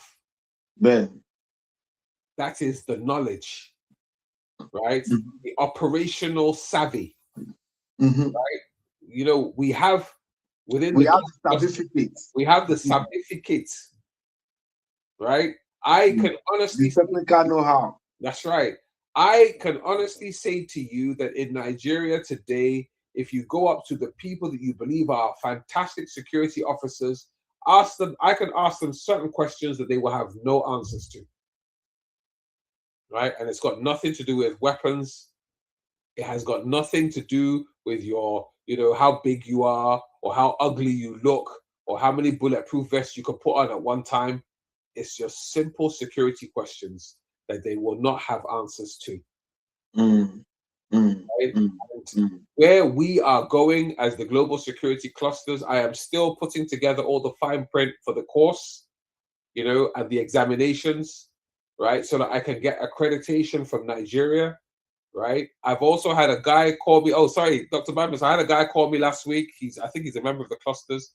He has links with University of Calabar, right? They want to take our course and try and get it accredited in Nigeria. You know, University of Jos, when I came to Nigeria, have already been asking us if we can run a course at University of Jos. Listen, right? I am not bothered where we run the course, even if it's a local college that we run that course, or a secondary school, or a college of further education. What I want for Nigeria is that all Nigerians hold a certificate that says, I am competent in my role as a security officer, and this certificate enhances me to be able to operate within that confines. So whether it is Alaja in the marketplace or the president of the Federal Republic of Nigeria who employs my services, they can confidently rely on me to carry out my duties professionally and diligently as a security officer, working under the umbrella and the auspices of the global cluster, the global security clusters, and Clear Cross Global as an entity, and they will never be disappointed. And that, my brothers and sisters, my friends, is what we are about. We are about preventing. We are about preventing escalation when all we had to do was provide a solution and run with it. And this is what the global security clusters is all about. This is what Let's Talk Security on a Saturday morning is all about, right? Security is very, very simple. Unfortunately, a lot of people make it very, very hard. And we as an entity, we as a cluster, we as a hub, we as a mind surgery. Mind surgeons. That's right. We as a mind surgery are here to enlighten.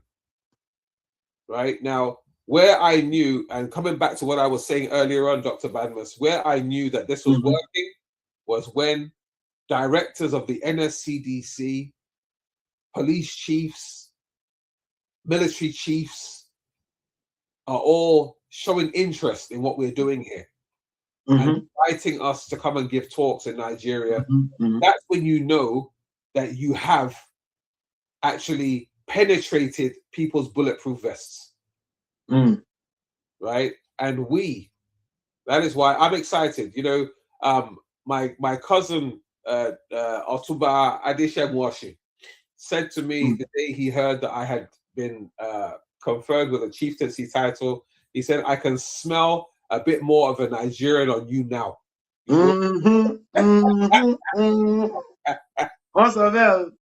He said, I can smell more of Nigeria on you now.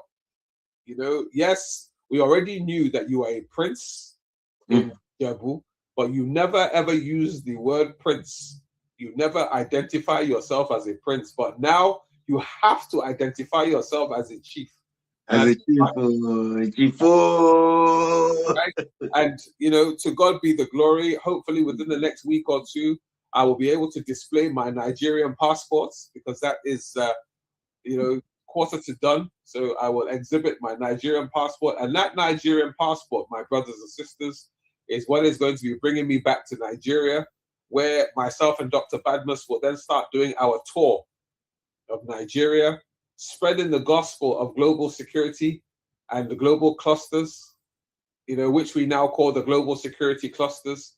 And then we will all witness, by the grace of God, live the launching of the global security clusters, and by the grace of God, before the year is out, the announcement of our first 1 to 5 contracts within Nigeria, and the announcement that we are recruiting staff of whom will have to come and sit our initial 5-day course to show that they are made of the stuff that we need within the global security clusters. Because listen, yes, I want to employ or have, you know, Dr. Badmus, you know, you've actually given me, you've actually kicked my backside into a challenge. Are you there? I'm here. Right. Now, with your digital literacy, you wanted to do what? 1 billion, or is it 1 trillion? Yeah, 1 billion, yeah. 1 billion.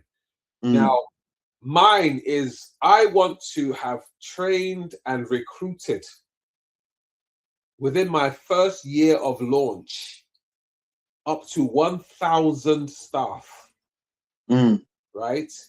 And do you know what that means, right? That means that I am now challenging you, or tasking you with getting the global security clusters enough contracts, right? Enough contracts to be able to employ those 1,000 people. Of course, that is the smallest thing. What that basically means, and I want people to hear this, right? This is me coming back. This is, you know, Eddie Murphy made a movie called Coming to America, right? Mine is coming to Nigeria, right? Now, my challenge is this, right? I pledge, or my pledge has always been that I want to provide employment for people with qualifications who have graduated but have no work, right? 20 years ago, I said, when I set up a security company in Nigeria, I'm looking for graduates, right? I'm looking for people who can speak and are eloquent, people who can write, you know, who can communicate properly, right? Now, I, in my first year of launch, want to employ 1,000 personnel who are going to be representing the global security clusters and the global clusters as a whole, right? We are going to be out there exhibiting real security operations. I'm not talking about running around with guns and screaming, yes, car here. I'm talking about people who can hold their own, be eloquent, you know, be calm under pressure, right? This is what we're looking for within the global security clusters, 1,000 people. Then after our first year of launch, right, we will do exactly what Dr. Badmus has been doing. And that is, you know what? Now that we've got our 1,000 people in place, right, we're looking to employ within the next year 2,000 people, right, until we finally take over. Right, I want the global security clusters in conjunction with global clusters and Clear Cross to form partnerships and collaborations all over Nigeria, right, and hammer that message home, right? And what is the message? Let us prevent it before it happens and not run around looking for solutions when it has. Right? There's no point in saying, yes, you know, good morning, Oluwatomisi, I see you. Right? Let's not start running around looking for the fire brigade, the fire departments, and the locals to come and remove all the rubble because somewhere blew up, whereby we could have had security in place to stop that person before that person perpetrated that crime. So yes, today, good morning, Clusterian Adetutu. I see you. Good morning. How are you today?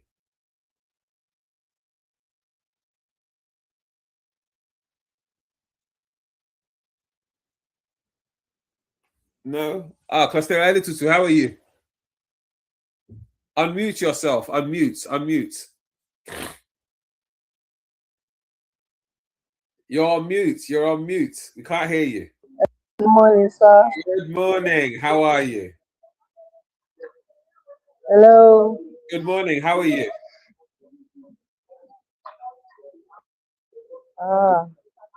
Good morning.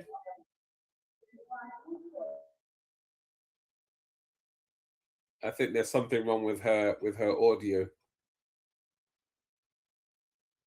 But anyway, as I was saying, you know, ordinary citizens can help rebuild trust in Africa, in Nigeria. Right? Ordinary citizens, you do not have to be an honorable, right? You don't. You know, you can be an ordinary citizen. You know, Dr. Badmus is an ambassador, right? But he's a citizen of state, you know. And it was while he was still an ordinary citizen that he threw his hat in the ring, and people recognized his efforts, right? He went from living under a bridge, homeless, 26 years ago, to being a global ambassador, right? Educating nations, right? To the point where we now sit here as citizens of the global clusters in our respective hubs and clusters all over the world.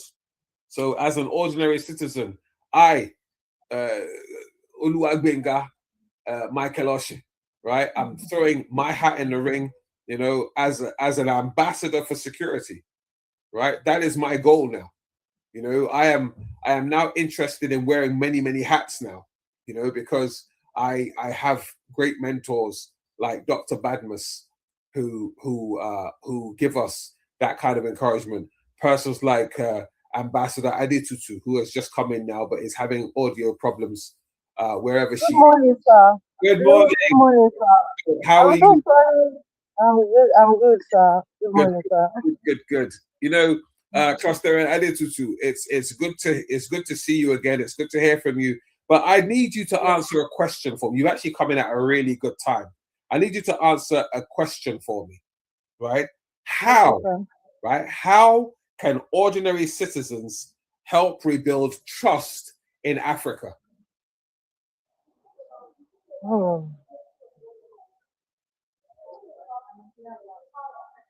I want to say trust begins with us, Of course. with ourselves, and we should try to, to practice what we preach and to show show trust, to show people that they can trust us, thereby impacting others Mm-hmm. to do the same. Mm-hmm. We try to be clean and to be positive, Mm-hmm. to each other. Mm-hmm. We know so many people have been burned, so many people have been hurt. We know the situation of things, but with that, we just continue to work on ourselves and encourage others to emulate us. Mm-hmm.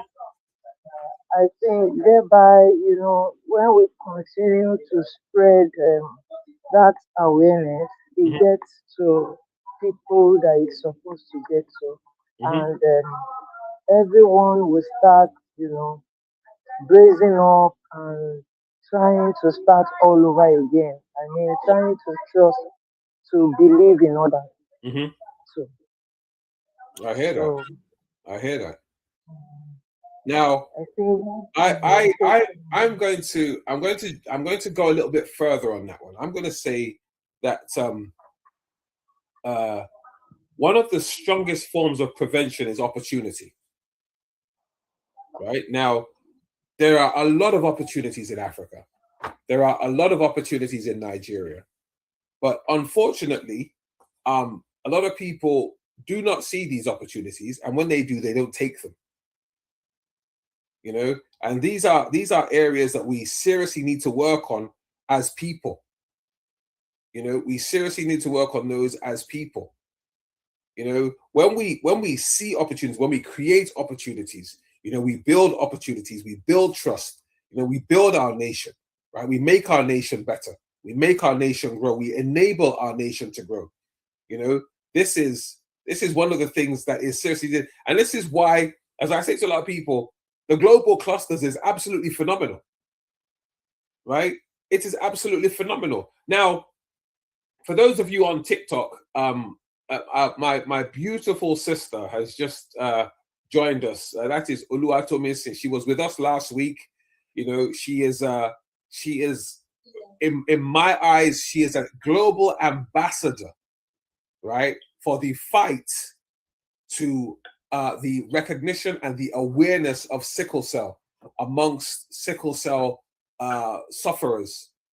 She, Dr. Badmus was here with us last week when she came on. She gave us a very emotional insight into what she is going through as a person. And, a lot of us, we are in support of her, in support of what she does. And, as if by magic, my wonderful and beautiful sister and friend, Ask DJ Mom on the Run, has just joined us, and I'm hoping she's going to come in.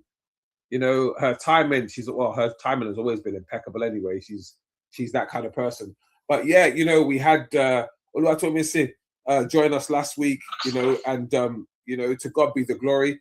And she's coming at a really good time, because she's coming at a time when one of my questions, in this part of my discussion is youth empowerment and, earning more. Right now, one of the things that unfortunately hasn't really been encouraged in Nigeria, apart from the fact that, yes, everybody in Africa wants to have money. Everybody in Africa wants to be rich. Everybody in Africa wants people to see them as someone who's got loads and loads of dosh. Good morning, Dr. Jen. How are ya? Morning, I'm fine. Excellent. I hope everybody's well. Oh, we're well, man. I hear that North London is red this weekend. My daughter's next to me. She's an Arsenal fan. I'm a Tottenham fan. I'm a Tottenham fan. That's why I said it. I grew up in Tottenham, and top Spurs forever, but I live in Arsenal territory. There you go. So the whole place is red.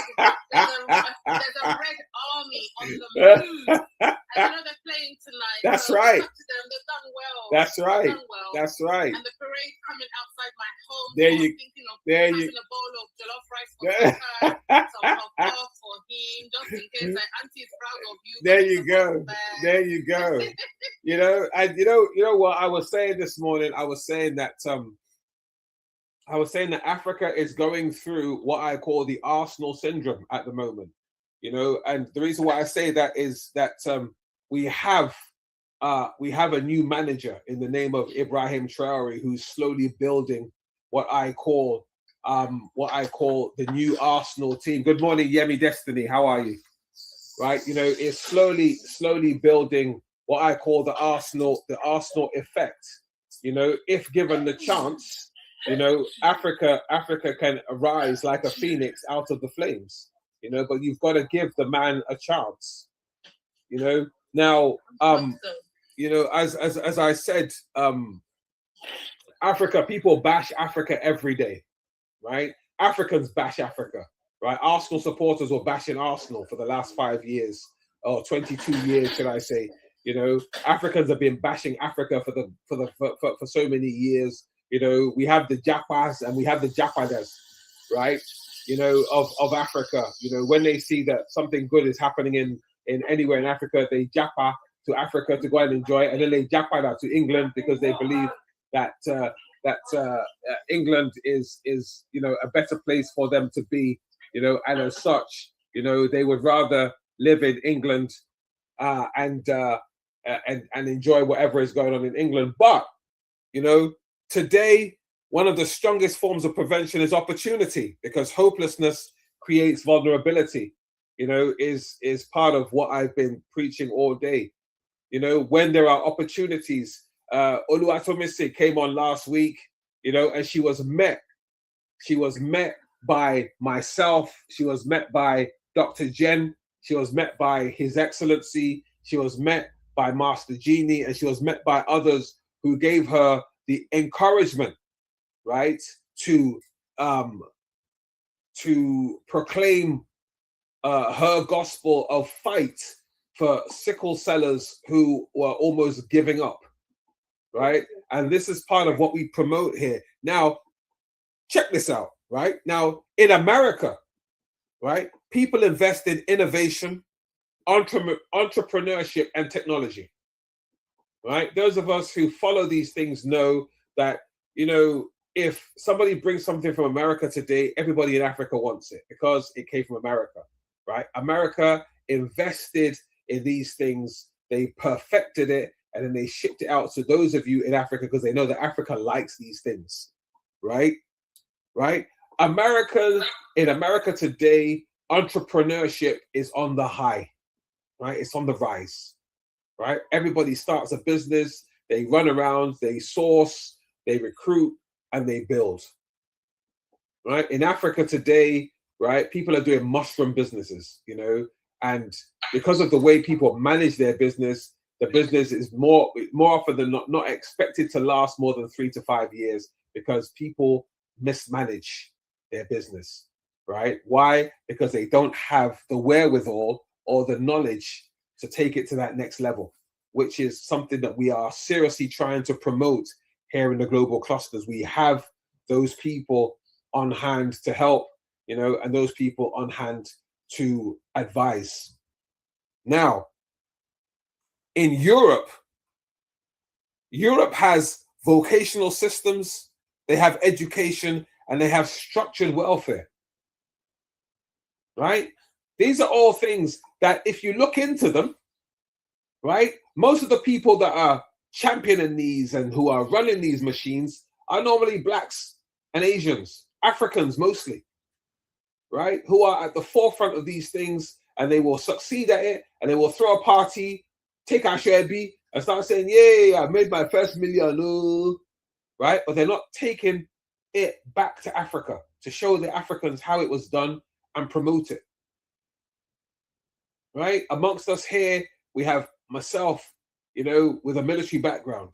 We have Master Genie with a tech background. We have the global president who has an educational background. We have Oluwatomisi, who is a warrior within herself, right? We have Dr. Jen, who is a world-renowned, award-winning legal practitioner, right? We have Yemi Destiny, who is probably a master in his field. We have Choco Monet, who has just tuned in, and good morning, darling, how are you, right? Who is a teacher herself. She's an educator, right?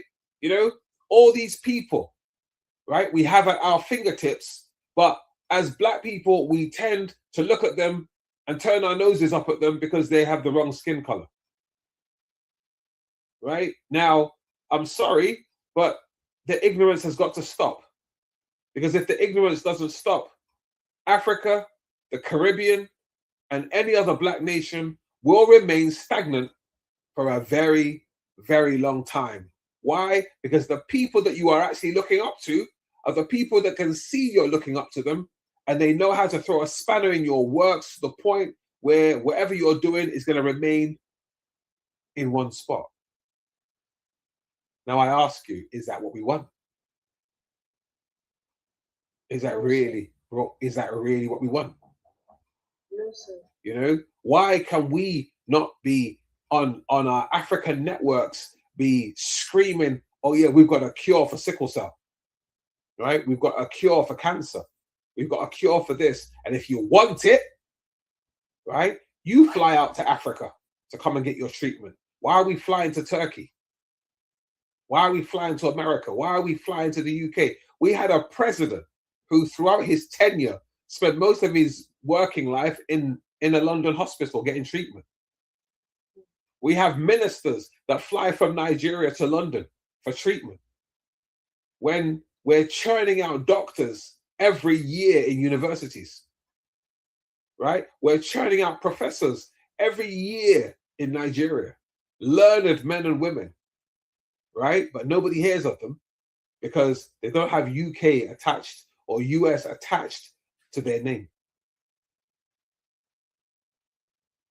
So, you know, I don't know. You know, I may be wrong, and I'm inviting anyone to please counter what I've just said, you know, and to tell me that I'm wrong. You know what? I actually want to hear from Yemi Destiny. I love that name, Yemi Destiny. You know, Destiny is massive. You know, Yemi, good morning. How are you, sir?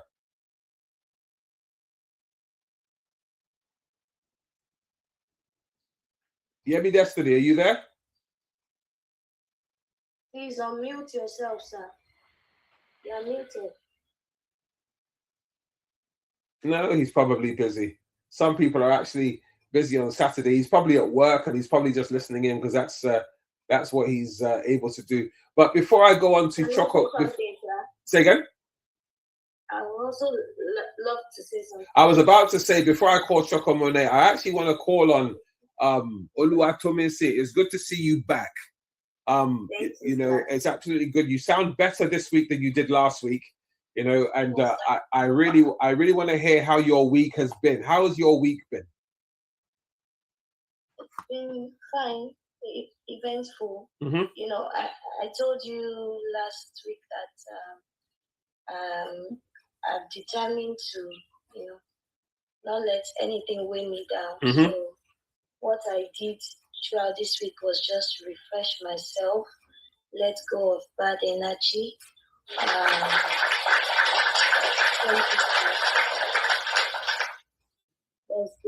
There's been someone that first of all I've been trying to get I don't know, what should I say? He's how do I put it?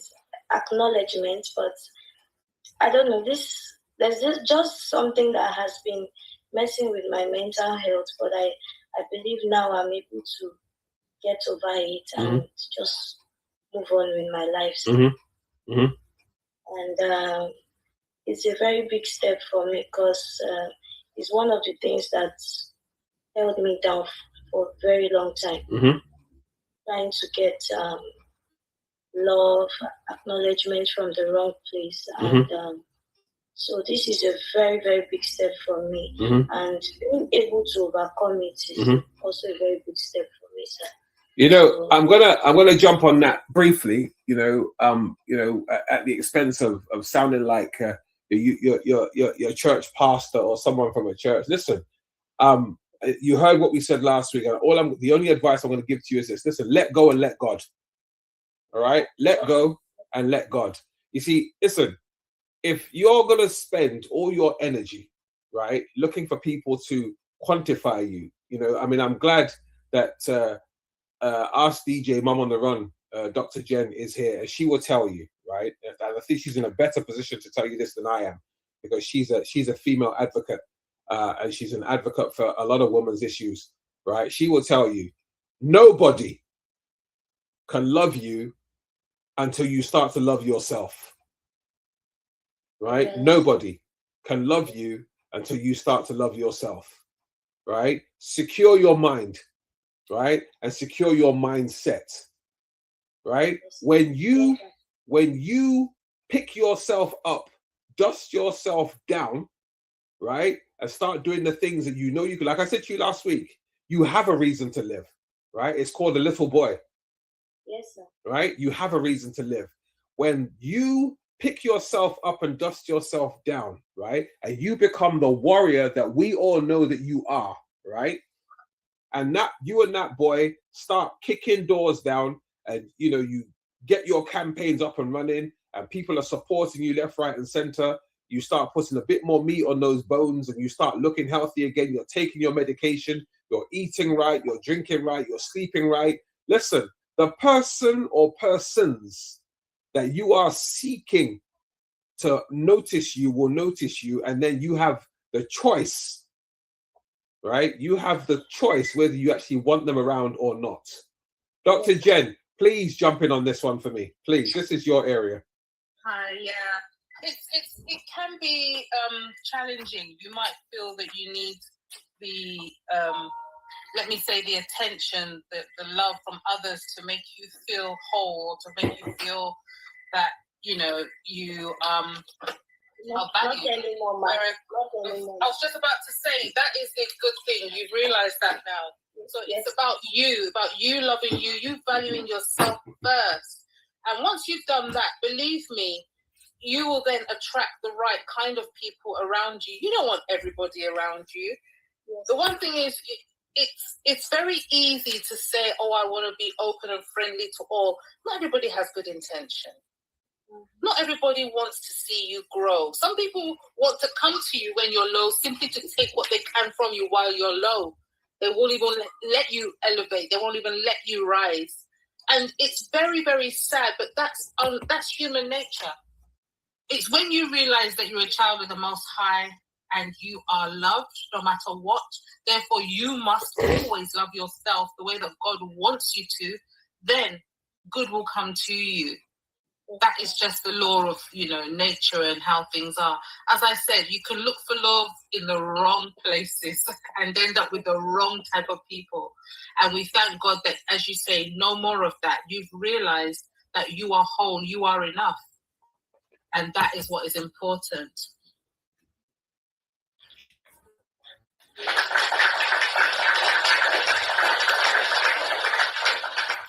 See, Thomasy, now you see why I love this woman.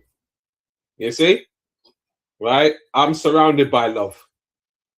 Right? I'm surrounded by love. And it is the people that you surround yourself with in the positive that will make you realize that you have everything you ever needed in the palm of your hands.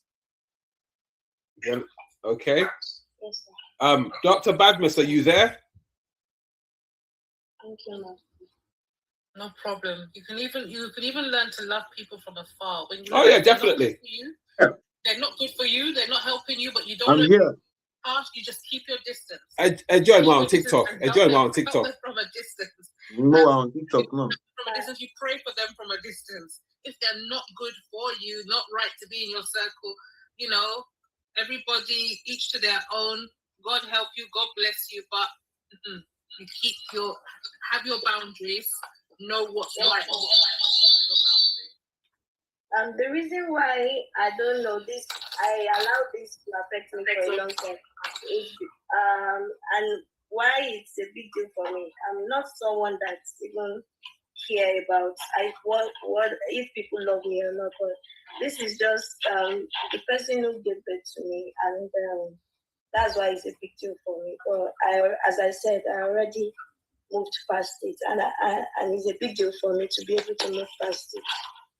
Right, Thomas, let me just jump in on this before the global president says something to you. Right now, listen. You see, there are times in our life, if you follow a lot of the things that go on in the world, not even in society, in the world, there are a lot of celebrities out there whose parents or the person who gave birth to them realized how great they had suddenly become and decided that they wanted to reconnect. Right? Yes. Now, as we've been saying to you since last week, right? Do you. Right? Do you. You've now joined this massive roller coaster of a family called the global clusters now, right? You've joined the spark hubs, and you can see that what you're being given since last week is worth more than money. Yes, sir. Right? It's worth more than money. Right? Now, what you've got to understand is this: stop going around hoping that people will suddenly fall in love with you because you're begging them. You see, the more you beg them, right, the more they feel empowered that you actually need them. Yes, sir. You understand, right? You don't listen. You don't need. If I'm wrong, Dr. Jen, please tell me. Right? You don't need them. Right? They actually need you more than you need them, and that is the truth. Right? They need. It's important that you, as I said, you are enough, you are sufficient, and you know that.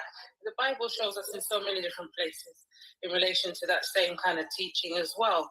You sit down and there's passages that say, if the birds and even the grass has no need to worry, why should you? Yes. He takes care of everything. So it's about getting to that level of confidence, I guess. At times we all waver, we're all human, so times our confidence can be shaken.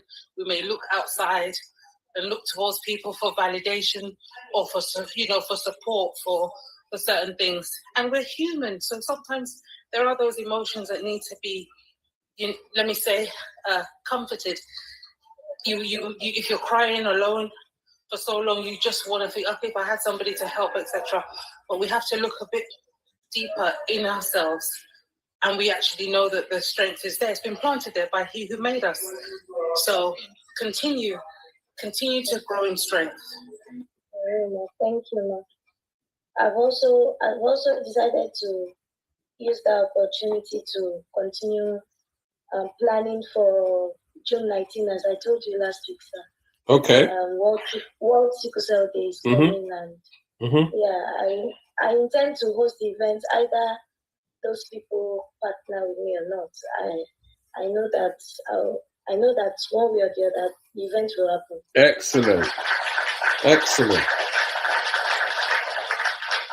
Excellent. You see, you can do it. You can do it. And this is what you've done. This is a testament to you. This is a testament to you. Whenever you're having this event, let us know in time so that those of us here that know about this, we can help you to promote it and push it forward. And if we're around, we'll join you and do what we'll do whatever we can. But all I'm going to say to you, and I'm pretty sure that you have the backing of Dr. Jen and all females and all persons around you that have decided to surround you with and whatever, is that, listen, do what you got to do, right? Stay true to yourself, right? And stay strong. Yes. Right? Do not look for my English is failing me now, but do not look for validation from people that are not qualified to validate you. Yes. Right? If Dr. Jen was to tell you her story now, you'd think, nah.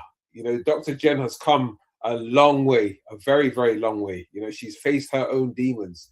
Me that's speaking to you, I faced mine. Dr. Badmus, you heard last week, 26 years ago, right? He was homeless. right? He was homeless, sleeping under bridges in Lagos, you know, and I'm pretty sure that everybody has a story. You understand? So, you know, it's not finished. It's not done until God says it's over, right? So you stand tall and you stay strong and you do what you're doing, and God bless you. God bless everyone. Thank you so much. Thank you so much. The event is on the 19th of next month. Okay. Yes, sir. We need people, if we can get help for people who can offer to help us with free medications. We have a team that has offered to help us with the treat. So we need a venue and we need free medications. What are you looking at for the venue? What are you looking at? In Ibadan, that will be in town. Okay, how many people are you expecting? 50, 70, thereabouts. 50, 70 thereabouts. So you are in Ibadan, right?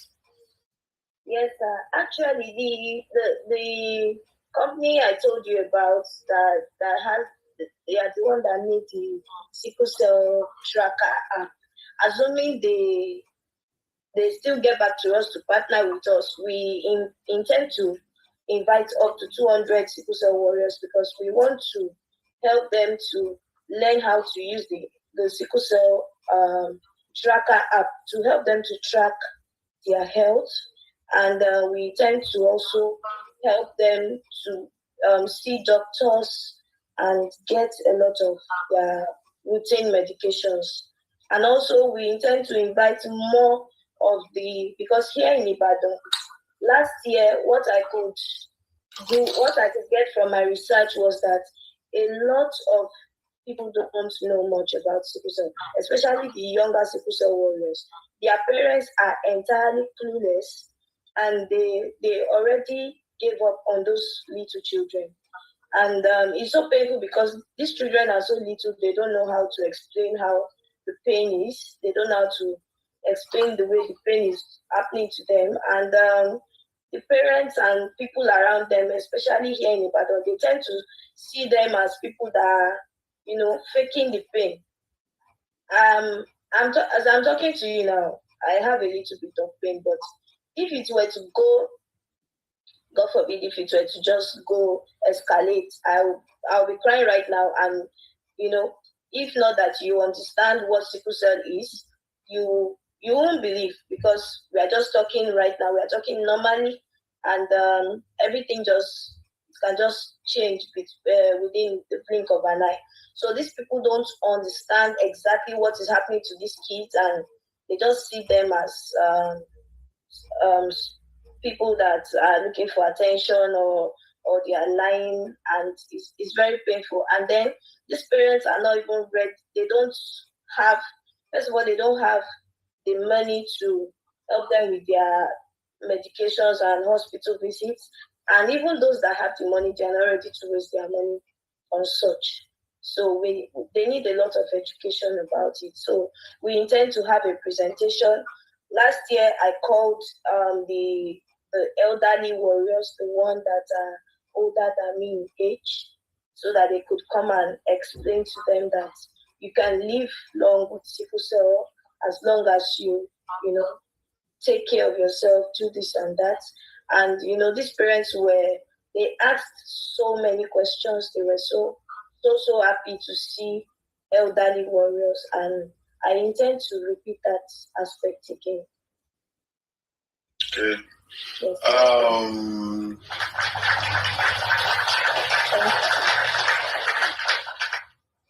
What I would say to you is that Ibadan, I think you have my number now, and I have your number too. Yes, sir. So I'll connect you with one or two persons. Thank you. You understand? And when I connect you with them, there are people that can make a venue available for you that you can use. And again, like I said, we really actually have to talk. You need to, the last time you talk about digital literacy, and I told you that we're ready to empower all of them on digital literacy. We are equally ready to educate you as for the low-hanging fruit for the current GCE exam going on right now. The exam is currently going on in Nigeria. It's happening in about 4 states right now, and we tend to spread it across. I'm full of candidates are currently taking the test right now. So we will look at how you guys can come as a team so that you guys can start raising some money for yourself. We'll look at how we can get you involved in Project ARE so that you can equally make something for yourself. So you can use the digital space to advertise. There are some companies, schools that are actually bringing stuff for us to help them sell, market, so which we will get you involved in such things. So that you guys can use the power of social media. It's interesting enough to know that the social media have about 6 billion people. That is about 2/3 of the whole world are currently on the digital space, and which, it's a very, very, very big market that everyone should take advantage of. So for me, I will want you to actually, take advantage of this great opportunity to actually take the right step, how you guys can start getting something done and all of that. Because yes, the community is there. Yes, you've gotten yourself. Now you need to start sowing the right seeds right now. So that's what you need to start doing. You need to start doing things, because it is the doing of what you're doing that will actually give back to what you want. What you want to see. I know your needs. I know your wants. You understand? But you need to start bringing value on the table of people. So when you start bringing value and they start saying that, wow, look at the value this person is bringing on the table, people don't want to leave valuable people. You understand? People want to stick with the valuable people. Value attracts values. You understand? When you make people will see some sort of hope in you, and it makes them glued to you like forever. You understand? And I always say this: it's privilege that we are meeting, and let us make it count. It's very important that everything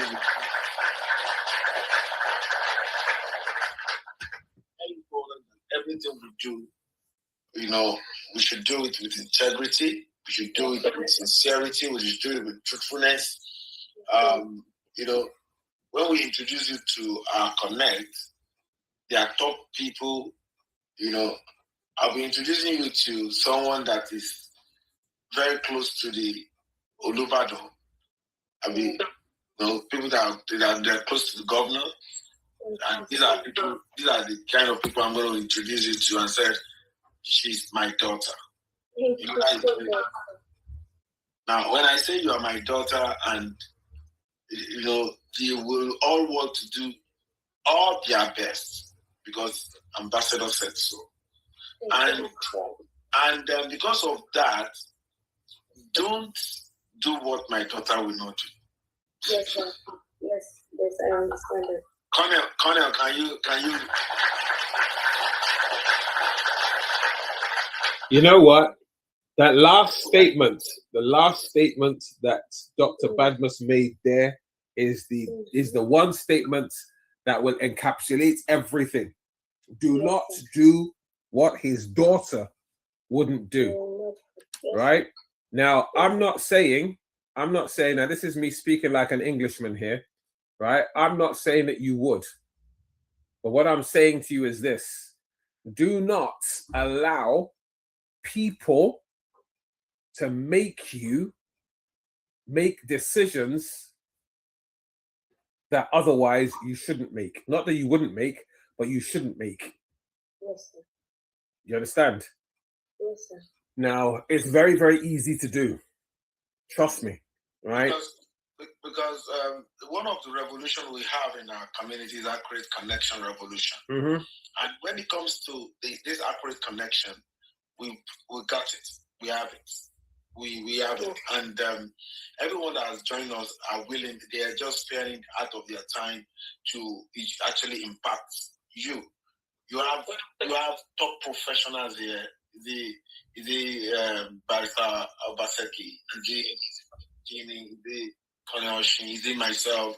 Is it? Yes, and I don't take it for granted, sir, at all. Please. We are as we're doing.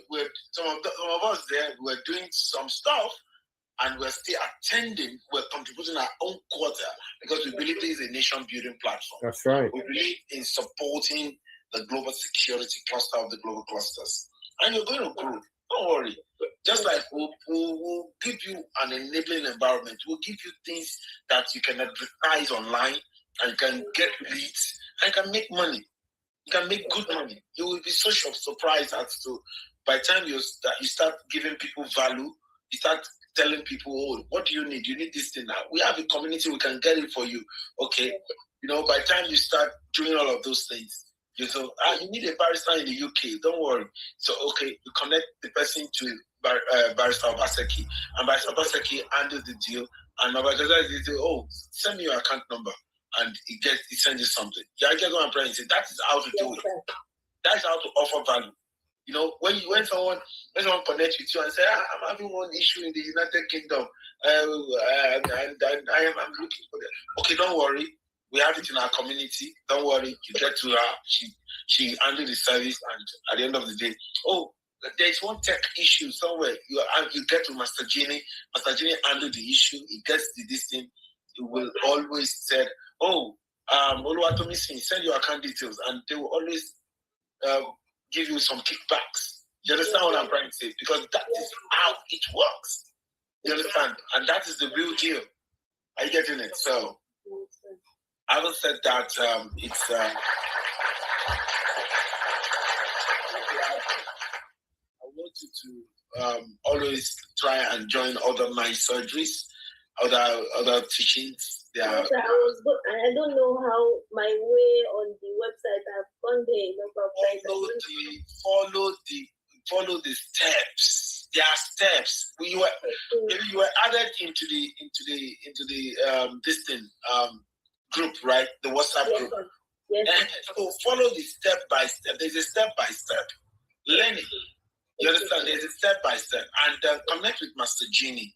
Okay. He will share screen with you and walk you through. Master Genie is there. Is the OO2 certificate. Is the one that makes people to study something. You understand? It will actually make you to study it. You understand? So please. All right. Right. Thank you, Your Excellency. You see, people, that is everyone that's on the platform, those who are watching, because I know there's a lot of people watching and listening, people that are jumping in and jumping out. You see, this is who we are. It's what we're about. Now, before I go into my long-winded English speech, I'm going to ask Choco Monet to say a little, because obviously being another female, and she has been following what's been going on here.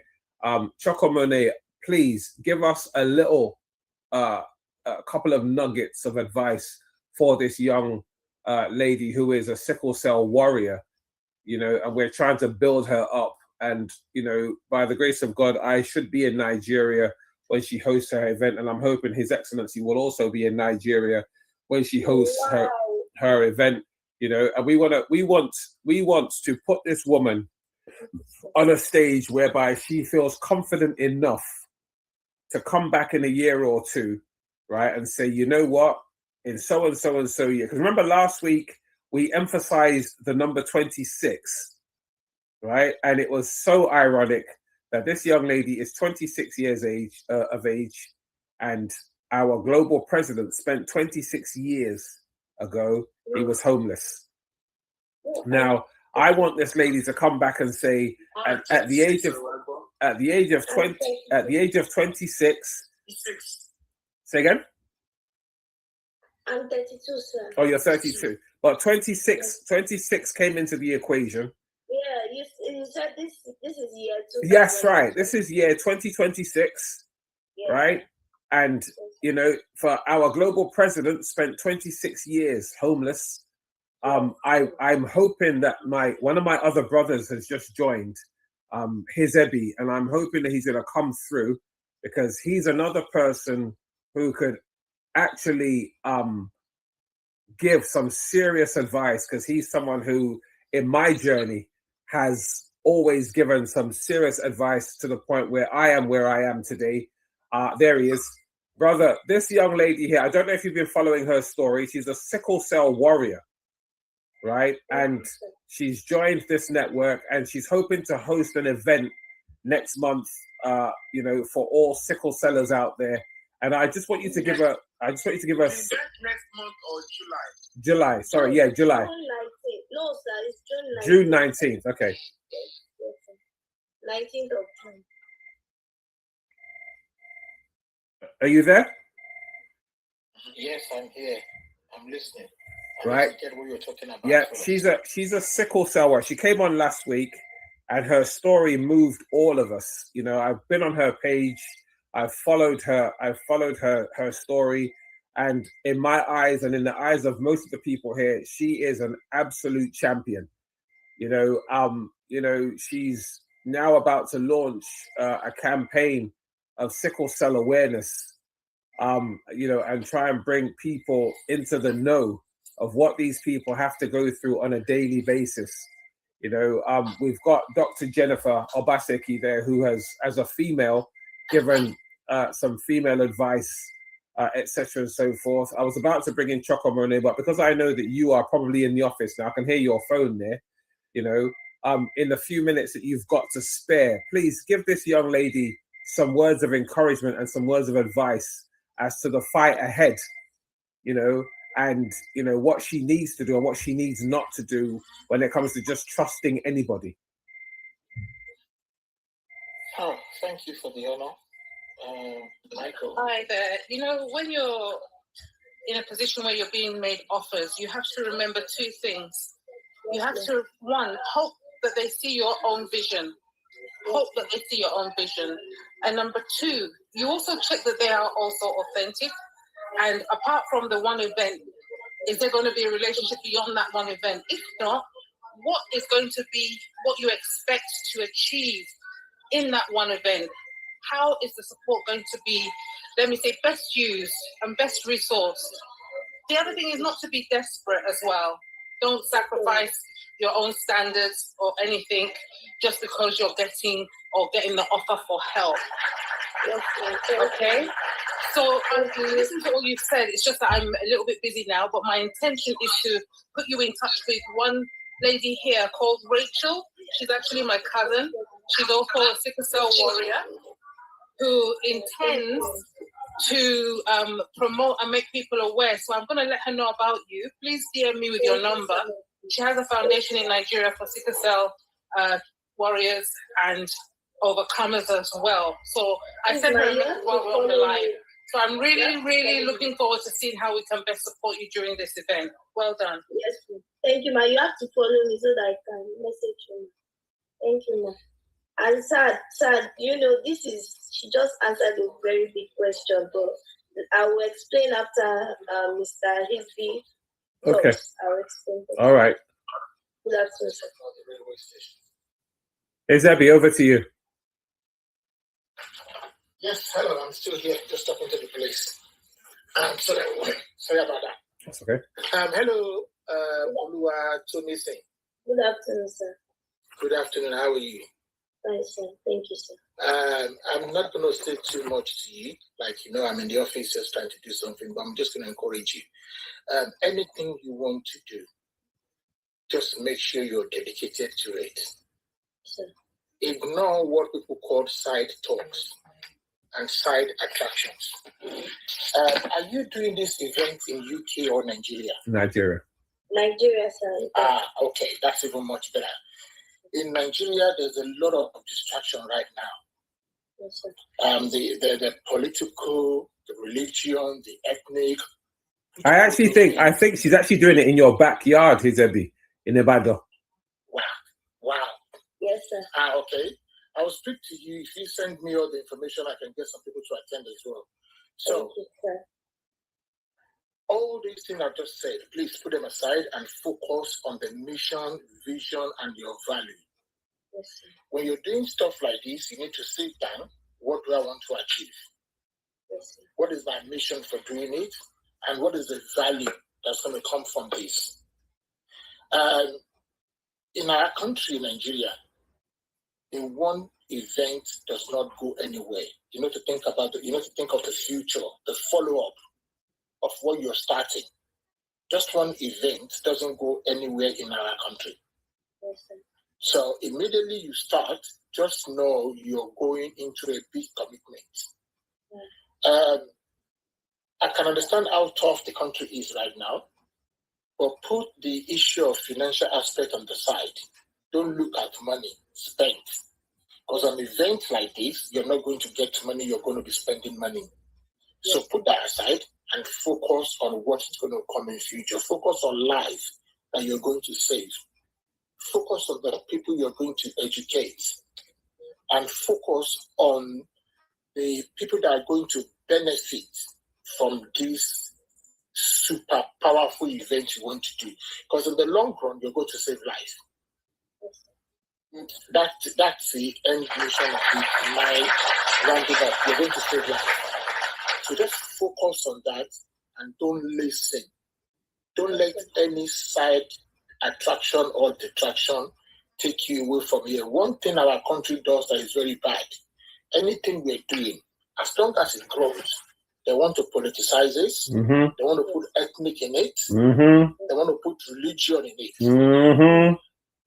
And all these things we're talking about doesn't know ethnic. Siku said doesn't know whether you're Hausa, Igbo, or Yoruba. Mm-hmm. It doesn't know whether you support your APC or some stupid party that hasn't even come up yet. So it doesn't know where you come from, as in whether you're Christian, Muslim. It doesn't know. It's something that goes around everybody. So try as much as possible, embrace everybody from everywhere. People will join your ladder. People will climb the ladder with you. And as soon as they step on the ladder, they'll be bringing you so much advices. Your Yoruba lady, if I'm very sure. Yes, sir.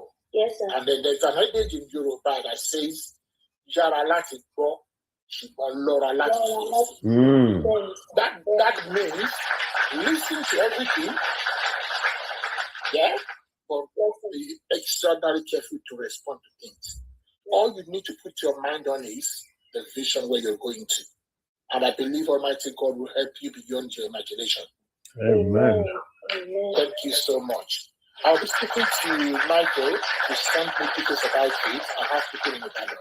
I'm in UK at the moment, but I should be in Ibadan next month as well, in July actually. But I have people in Ibadan that would probably attend such things because it's a global thing. Thank you for that initiative. God bless you, my sister. Thank you, Benji. Bro, you know what? Benji, Hizebi, you've actually just made my morning. It's, you know what? You don't come on here every weekend, but you've come on today. You know what? I love you, bro. Yeah, I mean, I don't get to see enough of you as it is because I know how busy you are with work and studies. But thank you so much for dropping in. Yeah, I mean, you're with all your experience. For those of you that don't know,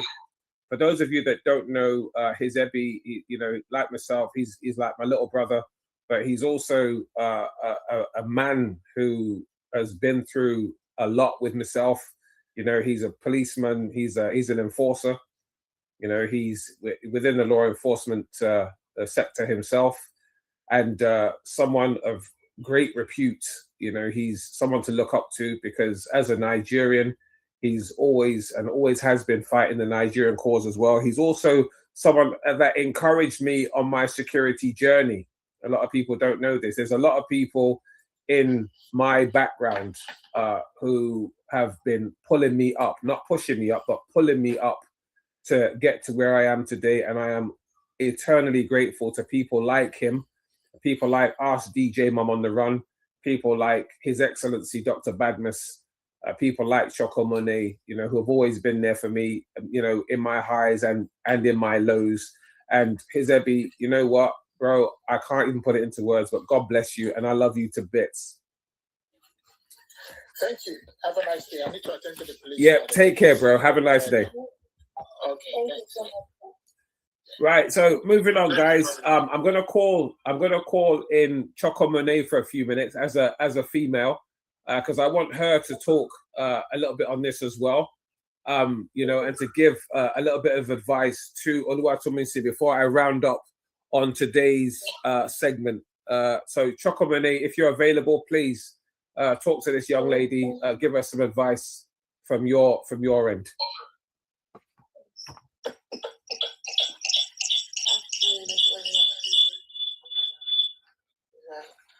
Yes, I think my best advice is that obviously just to keep believing in yourself and make sure to put yourself first.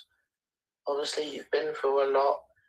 There's been a struggle, but I believe that it's only, as they say, onwards and upwards. So just keep the faith, keep believing. You know, if there's been people that have wronged you in the past, then I live by the saying, forgive and forget.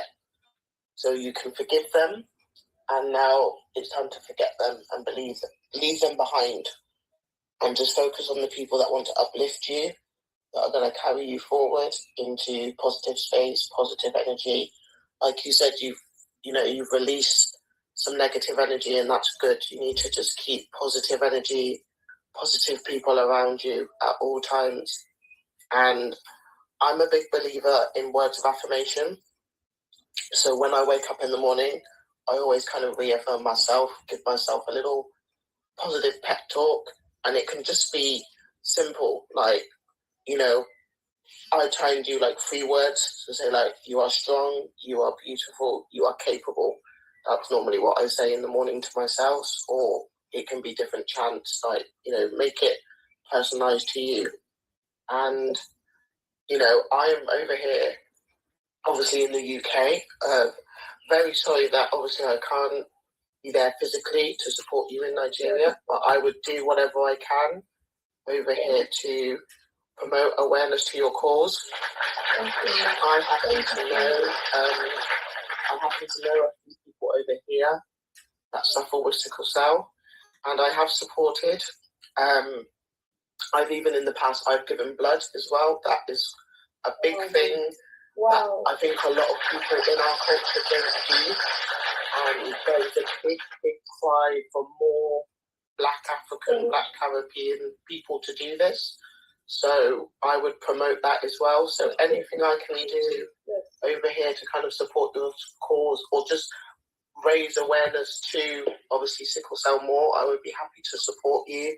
So if there's any, I don't know, if you create a poster or a flyer or something, I would do my best to promote it and share around my socials. And, you know, I will be there spiritually. I'll be there in spirit to support you on that day. We will stream live, Ma. And that would be great. I would love to tune in and, you know, let me know the times and everything that it's there. And, you know, you are a beautiful young woman, and I want you to just stay positive, keep smiling, stay uplifted. You're in great company here.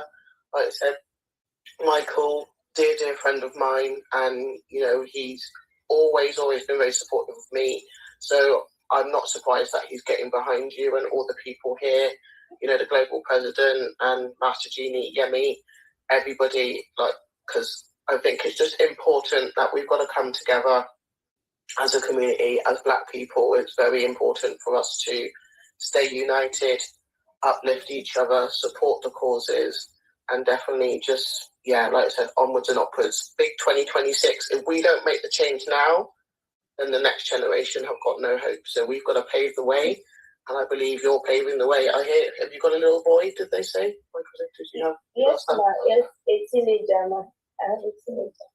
Oh, grown man, young man. So definitely, you're being a positive role model for him right now. He can look up to his mum and be proud. So, and I'm sure he's making you proud every day. So keep going, my love. Yeah, keep going strong, my love. And you're doing it for yourself and you're doing it for him. And just remember, put yourself first. Be number one, and just listen to the people. Keep hold of the people that are willing to support you. Like I always say, bad energy, stay far away. There's a song about it. Just keep that's positive, and and keep God. I always say family and God first. Say your prayers and let God guide you. Let God guide you. But God bless you, my darling. God bless you. God bless you too, my thank you so much. You see, this is. Choco Money, have you signed up on the Spark of Choco Money? I haven't yet. No, I have not. We're missing you. God bless you. Simone, you need to get on Spark Hubs, babe. You need to come and sign on Spark Hubs because Global President Simone is a very, very dear friend of mine. We go back a few years. Wow. She also does a lot within the Black community. You know what I mean? And I'm trying to bring. She's from the Caribbean, as you can tell from her accent, even though it's a bit mixed with Birmingham.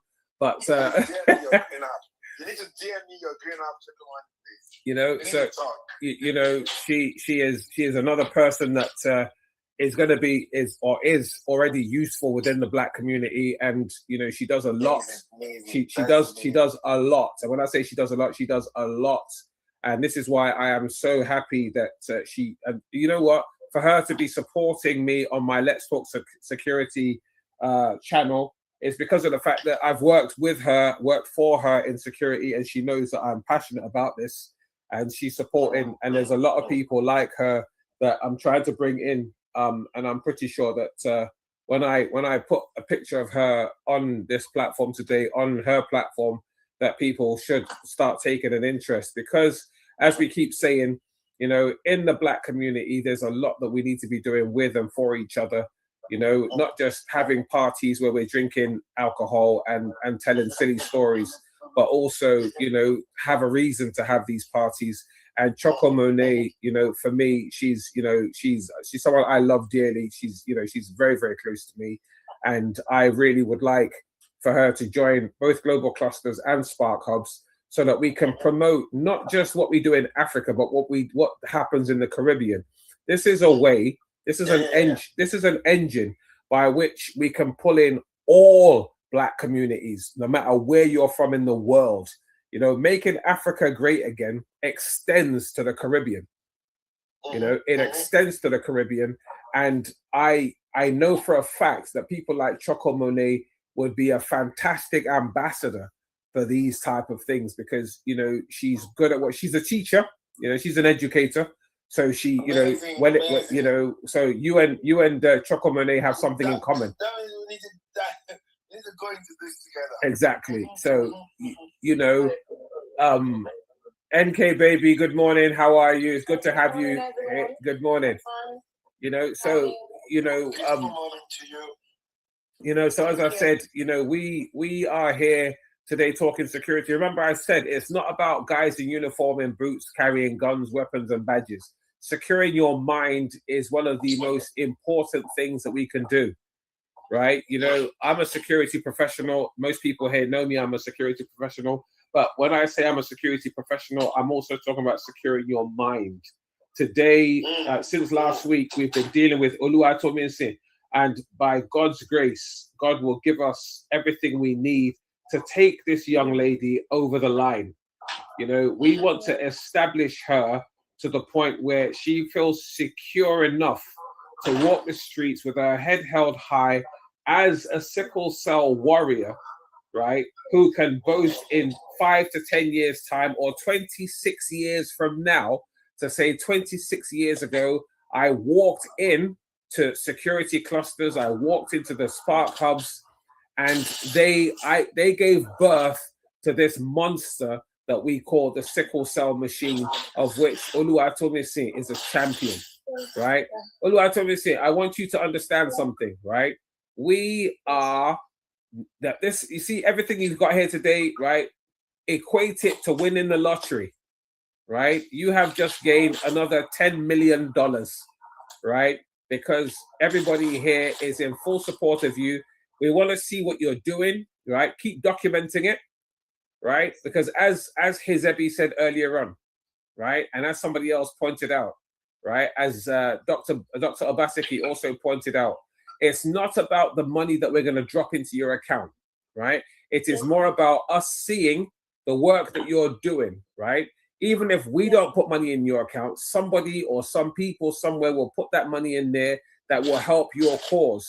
It is now down to you to implement the integrity, the honesty, and the trust, which is some of the things we've been talking about this morning, into us looking at you and saying, you know what? Last month, we contributed $1,000 to this woman's cause because we can see what she's doing. And we've seen testimonies. We've seen people coming forward and saying, you know what, if it wasn't for Oluwatomisin and this sickle cell warrior campaign that she's doing, we wouldn't have got this help, that help. People wouldn't have donated blood, like people like Shokomone who donates blood to sickle sellers, etc. and so forth. Okay, you know what? We're going to up that $1,000 to $10,000 to this campaign so that she can move it on to the next level, right? Tomisin, I'm going to say this to you now as a father and as a brother, right? The ball is in your court, all right? It is in your court. We are helping you to build that foundation, right? As to what you're doing. Only God knows why you locked onto me last week, but only God, right, will help us to help you get to where you're going to, right? NK baby, welcome on board.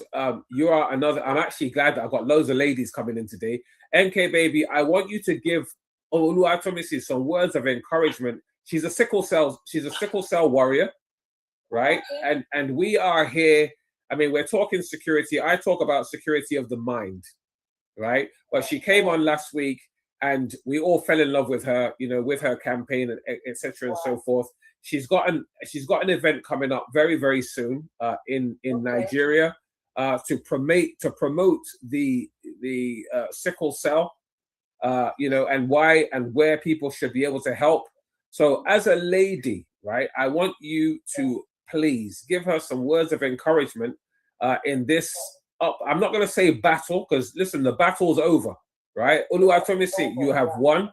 God has won, right? And we're about to enter that new chapter. You've just taken another step up that ladder, right? What we call next level, right? The next level now is support, right? Now you have it. And I'm going to ask NK Baby now to give you some words of encouragement and some words of support as to what you're doing. NK Baby, over to you. Yeah. Oh, all right. Thank you so much for this. I really appreciate it. I just have to talk to you, you know, as a sister, as well. I know that as far as God has brought you to this age, to this time, He has a purpose for your life. You know, every time we always say, we thank God for the gift of life. No matter the situation you find yourself, as far as you are breathing this air. You know, when you go to the hospital this day, you will find out that you are alive today is the grace of God. You understand? Because a lot of people are paying money to breathe from this world that we are into. So I urge you to always thank God for the life that you are now. You know, it is the grace of God. And just keep on doing what you are doing. Never you give up on life. Life may be tough, things may not be the way you expected it, but that's not the end of life. You understand? Because actually you are not the one that called yourself to be a citizen. You find yourself in this world and you're a fighter. You fight to the end. You don't give up. You fight to the end. Always keep on doing what you're doing. Keep on praying, most especially. Anywhere you are, call up to the Lord. Tell Him thank you. Don't ask Him, why did you put me in this situation? Just say, thank you, Father, for the air that I breathe. Because a lot of people are paying money, thousands of dollars, millions of dollars to breathe this air that we are breathing for free. So it's enough to thank God. It's enough to appreciate Him. You are still better than some people. Like some people in the hospital, they are fighting for their life. They are even not praying, oh God, if you can make me to be a citizen, for me to be out from the situation that I am, I will appreciate. You know, we always say that in a situation we find ourselves, we have to give all the thanks to God. Who are we to blame the Lord for what's in the situation that we are into right now? So I will tell you and I will beg you to keep on doing what you are doing. The Lord is your strength. The Lord will not leave you. The Lord is with you anywhere you go. That you find us lovely people in this page. It is not by your make, it's by the grace of God upon your life. I know you'll be praying. You'll be asking God, when is that day going to happen? That day is here. It has happened. And what I'm going to tell you now is the blessings of God upon your life will keep on shining, will keep on manifesting.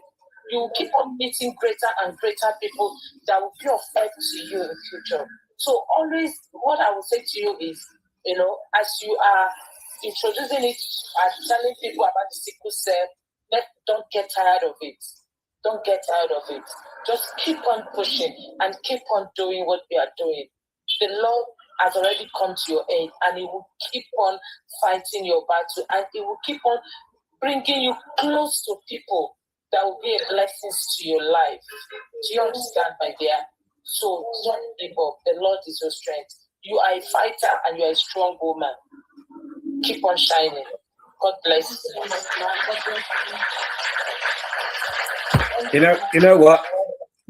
I don't think that there is any more that I can add to that, you know, because obviously if you don't know that you're blessed now, then you'll never know that you're blessed. You know, that is the bottom line. You know, that is the bottom line. You've got people, you know, who are ready to support you left, right, and center. His Ebi actually lives.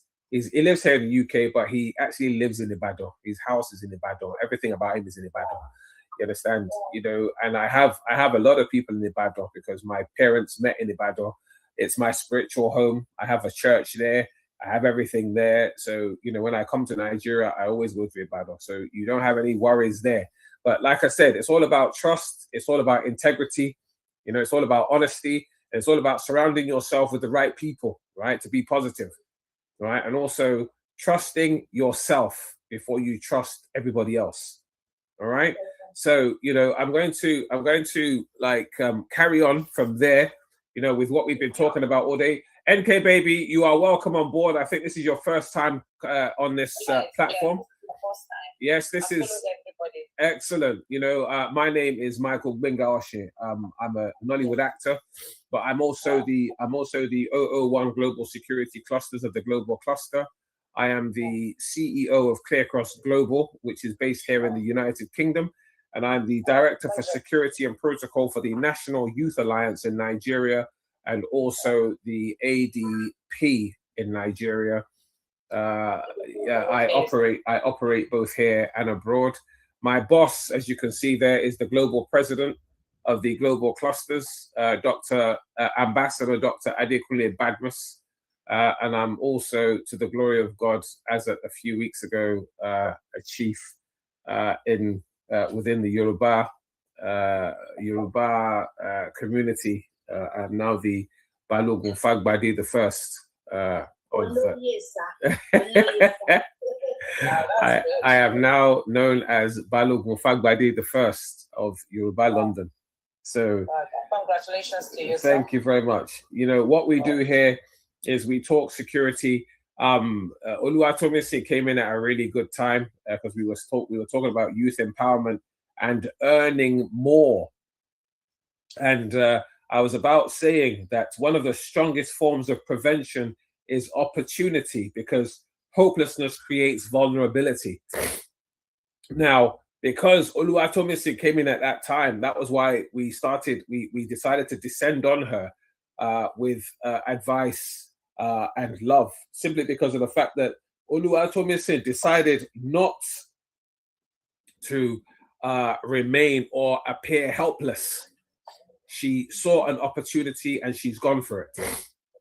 And this is one of the things that I like to encourage. People like Choco Monet also encourage it here in the UK. Dr. Badmus is encouraging it on a global stage, right? When you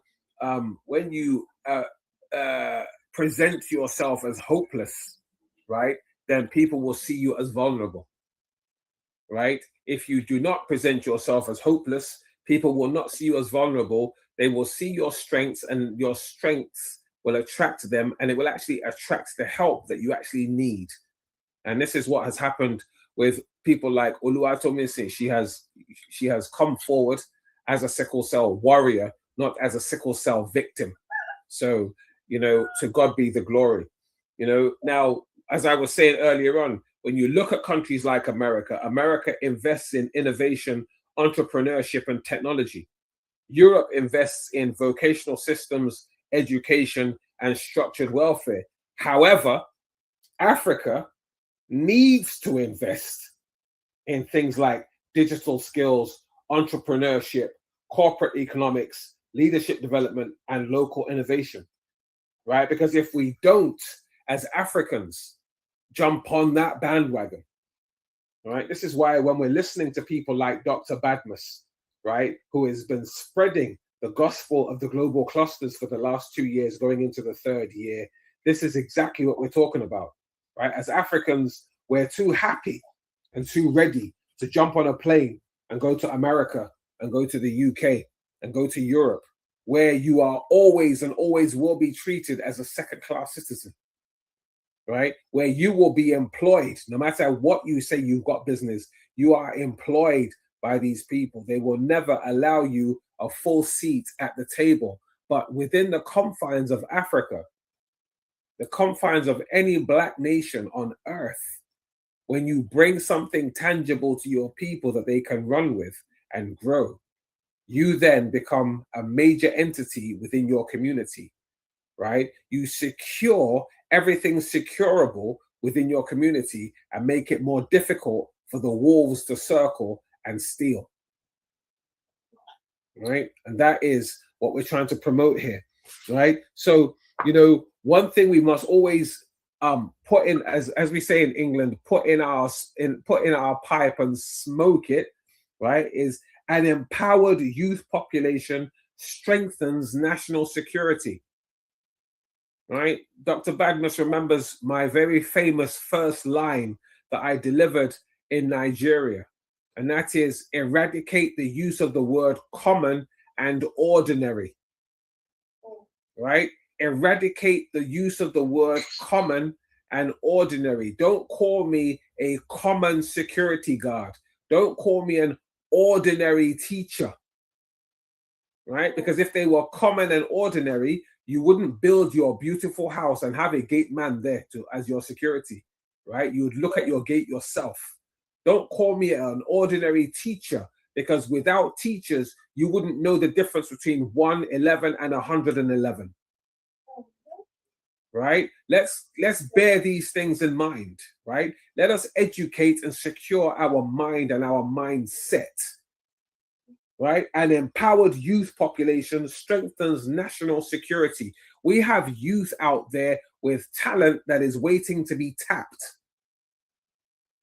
right? But you're so busy voting in for your president, somebody who is 80 years old and wetting himself, right? Instead of voting in that 36-year-old or that 46-year-old or that 56-year-old who has got ideas that can transform not just Africa, but the African community at large, right? Into being an entity where America will bring their begging bowl and come and beg you for what you've got, as opposed to coming into your country and just taking it because of who they are. People, I can only beg you to open your mind, right? Open your mind. Let us start thinking like learned people. Don't tell me you've got a degree from America and a master's from UK. I don't want to hear it. I want to see it, right? Not the paperwork, but the work, right? And that's how we roll in the global clusters. We are a collection of technocrats and would-be technocrats, entrepreneurs and would-be entrepreneurs, professors and would-be professors, right? Mind surgeons and would-be mind surgeons, right? Because, listen, there's a very old saying that says, you know, show me your friends and I will tell you who you are. Listen, you know what? Oluwatomisi came in last week and she can see who we are, right? Shoko Monet, you know, came in. She came in a few weeks ago and she can see who we are, right? We're not here boasting about, I've got a house in America, I got 2 in London, I built a mansion in Nigeria. What are you talking about? So when I have to go and do my shopping, I go to Milan. No, that's not what we're about, right? Even if we do all those things, I'm not here to tell you about that. I'm here to tell you about the fact that I eat fish, right? And here's a net, go and catch your own, right? Not that I eat fish, do you want some? Right? Because if I give you fish from my table, you will eat it and you'll be watching me eat the rest of my fish, whereby you can go and catch your own and you'll know how to catch yours. That, my people, is what the global clusters is all about. Promise Oche, good morning. How are you? All right? That is who we are and that is what we're about. Right? We are progressives. Right? We are encouragers. We are supporters. We are lifters up of people. Right? And Dr. Badmus has proven to me and shown me and taught me that when you lift up one person, 1 million people will lift you up too. Right? We're not allowing anybody, right? We're not allowing anybody who believes in themselves to drown. And that is why you'll see that Dr. Badmus jumped on the back of Oluwatomisi. Barrister Obaseki jumped on the back of Oluwatomisi. Choco Monet jumped on the back of Oluwatomisi. NK Baby jumped on the back of Oluwatomisi. Why? Because we're not allowing anybody to drown. We won't allow we refuse to allow anybody to drown. Right? You see, over here, when I joined the British military years ago, I was taught that you are only as strong as your weakest link. Right? If you are told to run 10 miles as a race with another team, the team that wins is the team that comes in first. That is, everybody comes in first. So if I can run 100 miles in 5 minutes, but one of my teammates can only do it in 5 hours, then all of us come in 5 hours later. That is the team that wins. So when you have joined the global clusters, when you have joined the Spark Hubs, right? Once we recognize you as a member of this family, you are not drowning. You are surviving. You are swimming. You are winning. You are a champion, right? And this, my people, is what we stand for. I am the 001 Global Security Clusters, and ever since I've been appointed to that role, I said it this morning. I listen. I don't plaster over cracks, right? I don't. You know, I tell the truth. You know, I tell it like it is.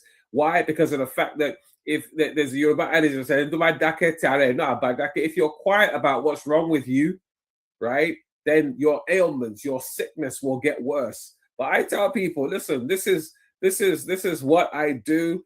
You know, this is what's wrong with me. You know, and that is exactly what Oluwatomisi did. She came out. She said, listen, I'm not here begging for money. I'm begging for recognition.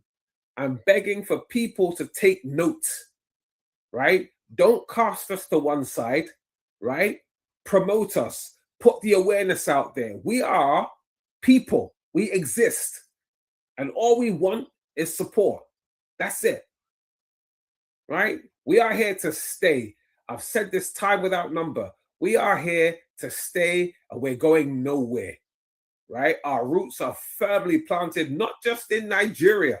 Because remember, the global president lives in the Republic of Turkey. That is Turkey to most people, right? I live in the UK. Choco Monet lives in the UK. Master Genie lives in Scotland. I'm not going to say UK. He lives in Scotland. Scotland, right? You know, and others live in Nigeria, right? But we are one entity and we are winners, right? We are winners, right? So, you know, now I'm going to give us some practical advice, right? Practical advice. Now, I want us today to encourage our youth, wherever you are, encourage our youth to monetize their skills, to build trusted networks, to use technology positively, right?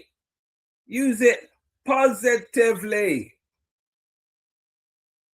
right? Because that's where we're going wrong. AI, people are I've heard it all last week. Oh, that AI thing. Oh, it's a menace, man. Don't like it, cuz.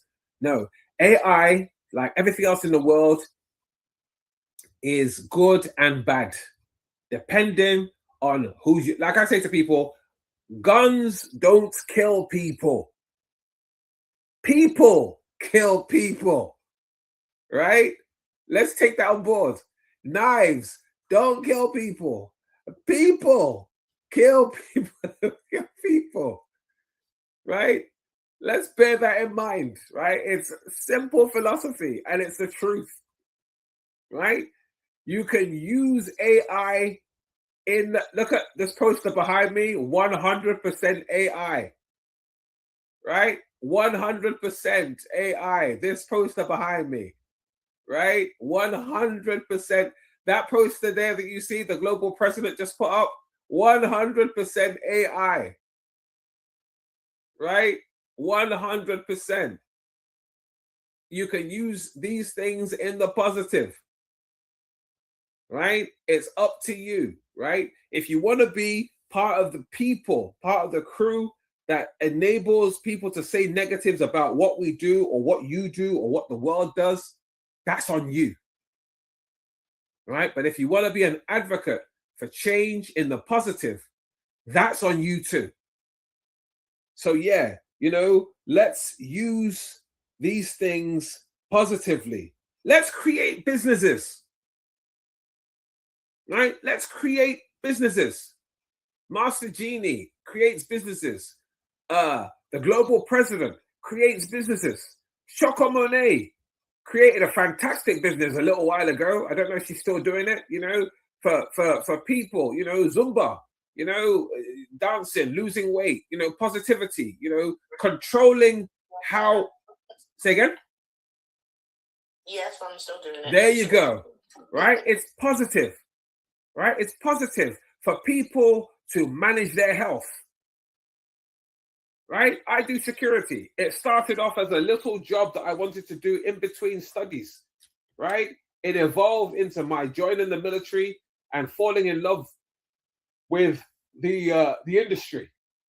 And I've taken it on to become a chartered security manager, a certified security specialist, you know, in anti-terrorism, you know, a very well-known close protection officer, which a lot of people know as a bodyguard, you know, and now I'm a teacher, right? Teaching security to those who want to know about it, right?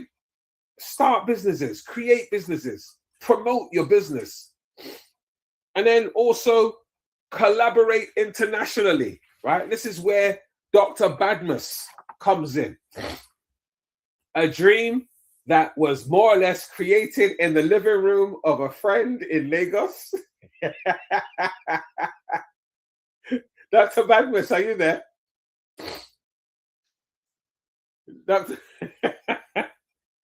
You know, it was a conversation in a living room in Lagos that has turned into a project that is growing wings, right? 2 years ago, 2024, I was Michael Gbenga Oshin, actor and close protection officer. And now I am chief Michael Gbenga Oshin, retired colonel from the British Army. I am now chief. You know what? I am praying to God that you can fly out to the UK in January, because that is when we are doing the actual ceremony. I'm hoping that you can fly over here to witness the whole thing. I'm really excited, and honored, and honored to be recognized and crowned, because those of you who don't know, Balogun is like a mini king. It's a royal title, whereby you are, in layman terms, you are king of all the men. You are king. You are a general. You oversee all the security within the palace, and it is indeed a massive honor.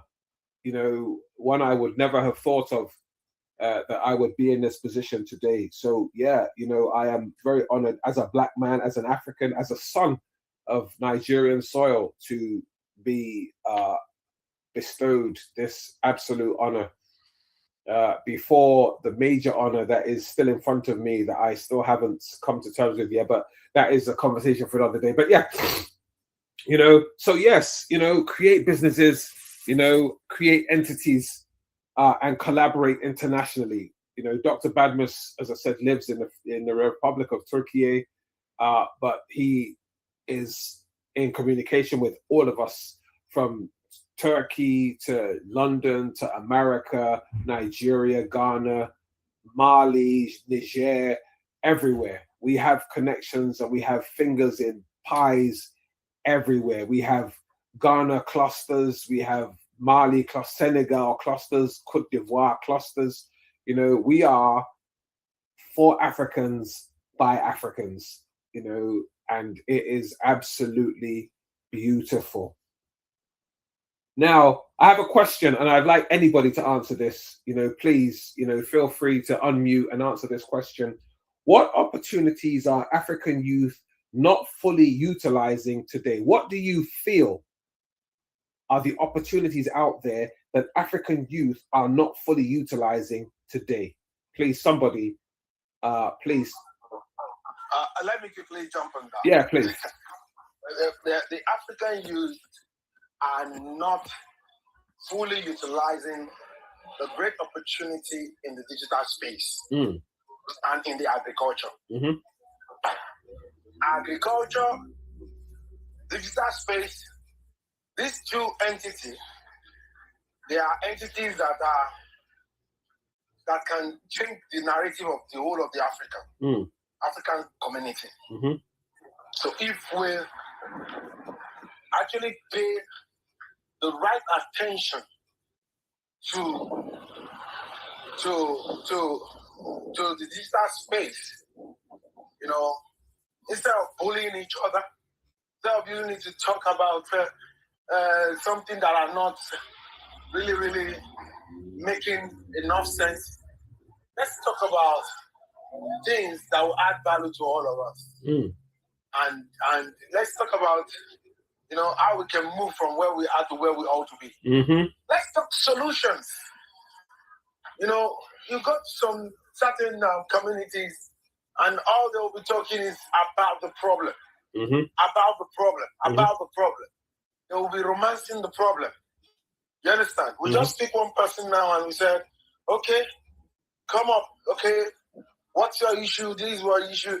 And we sort it. That means that person left this community around with hope. You understand? That's right. The person left with hope.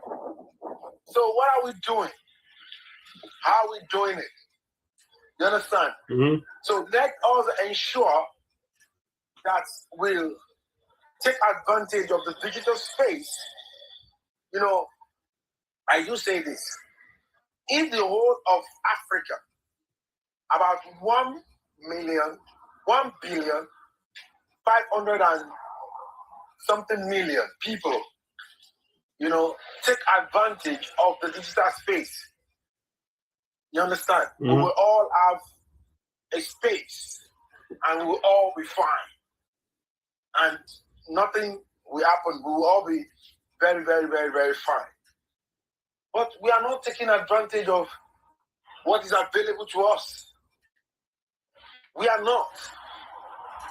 What we're supposed to take advantage of, we are not taking advantage of it. Instead, some people now choose career path in bullying people, in doing things that are not adding value to one another, in things people, because the truth of the matter is that there is some salient words that, they give you value regardless. They give you value regardless. Regardless of who you are, you will get value. If you are consistent in anything, at the end of the day, that thing becomes something that, whether people like it or not, they get to reckon with it. E.g., Bobrisky.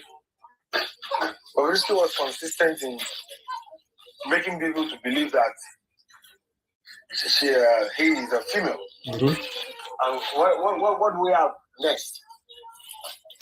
The guy became a billionaire, making people to believe that. You understand? So what are we talking about? So I'm just letting you to know that we should channel our energy positively. We should channel our time positively. And anytime I go to places and I start telling them, they say, how can we solve the problem? And we need a revolution. Okay. Some people say some people need to die. Some people need to do this. They need to do that. I said, nobody needs to die. What we need is a revolution of the mind. You just need to start doing the right thing right now. That is what we need. Revolution of the mind is what we need. It is the revolution of the mind that we actually need. If we all are ready, if we all are intentional about revolutionizing our mind, about doing the right thing, about everything that we're supposed to do, I tell you, it will look like a magic to us. It will look as if I'm pattern at the end of the day, and everybody will be fine. Agriculture and digital literacy is capable of changing the whole of the narrative. Thank you very much. Thank you, boss. Now, I don't know, man. this thing just gets better and better. It really does. It just gets better and better. Now, as people cry every day, they scream every day, they complain every day, they moan every day about not being given the opportunity, that it's not fair, why is this happening, why is that happening? But I don't think sometimes people ask themselves, what are you doing wrong? Now, this is where the vision of global clusters becomes important, because the global clusters represents connection. It represents cooperation. It represents strategic networking. It represents security awareness. And it also supports and represents continental empowerment. Right? Now, for people that come onto this program every week, you'll see that this is exactly who we are and what we do. Right? All these areas, the global clusters seeks to position IT globally. Everybody knows that the future belongs to systems that connect people intelligently, because America understands this, Europe understands, and now Africa has to fully embrace this. Africa has to fully embrace this, right? Because if, as I keep saying, people keep calling Africa third world, right? Mainly because Africa behaves third world, not because Africa is third world. They behave third world because they've allowed themselves to be put in a box and kept in a box. Right? You really, really need, thank you, NK baby. You really need to understand that if you want to eat and dine with kings, you have to learn, first of all, how to get to the table. Right? That is how you end up being classed or counted amongst the elites. Now, Africa's future will not be built through isolation. It will be built through coordinated cooperation. And that is why I'm going to always rally behind the global clusters and Dr. Badmus, right?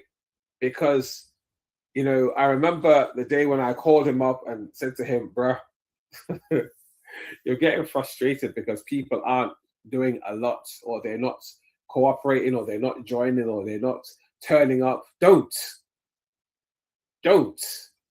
Keep doing what you're doing, right? Do it as if you're the only person doing it, right? I do my security and I do my talks, you know, whether people turn up on Spark Hubs or not, whether they turn up on TikTok or not, you know, when I've got one person or two people, I'm gone, right? And I'm doing what I've got to do, right? People will listen when they see that you have moved on, that you're not even paying them any attention, right? You're growing as an entity, right? Your message is actually being fulfilled through yourself, right? And one or two people notice you and they take an interest in what you're doing. They decide to support you. They decide to contribute to what you're doing. Suddenly you're growing. And then all of a sudden, all the people that you've been begging to please come on, please watch you, please get involved, or then volunteer their services free of charge. Because that's the only way that they can get to that table and dine with the kings. Right? As we keep saying, it's not quantity, it's actually quality. Right? It is quality. Right? You don't need millions and millions of people. You need one or two people of quality. Right? And you'd be surprised that if you have two people of quality, right, who bring that quality to what you're doing, right, and that quality shines through, and what you're doing shines through, right, it'll be worth the 2 million that other people are looking for. All right, so let's bear that in mind. Right now, in closing, I'd like to say this before I invite the global president to come in and do his thing, and that is this. Let us remember, America is still learning. Europe is still adapting. Africa is still rising. But all three continents now face the same reality, and that is that the future belongs to societies that prepare early, cooperate deeply, and empower people consistently. Prevention is wisdom, cooperation is strength, and trust is power. And empowered people build secure nations. Thank you for your time and your vision and your commitment to building a safer, stronger, and more prosperous Africa. I'm now going to hand over to His Excellency, the Global President of the Global Clusters, Dr. Adekunle Badmus, to give us his closing statement and then close us out. Dr. Badmus, over to you, sir.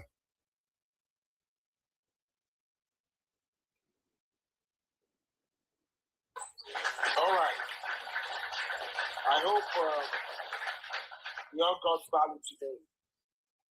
I hope we all got value in everything we did today.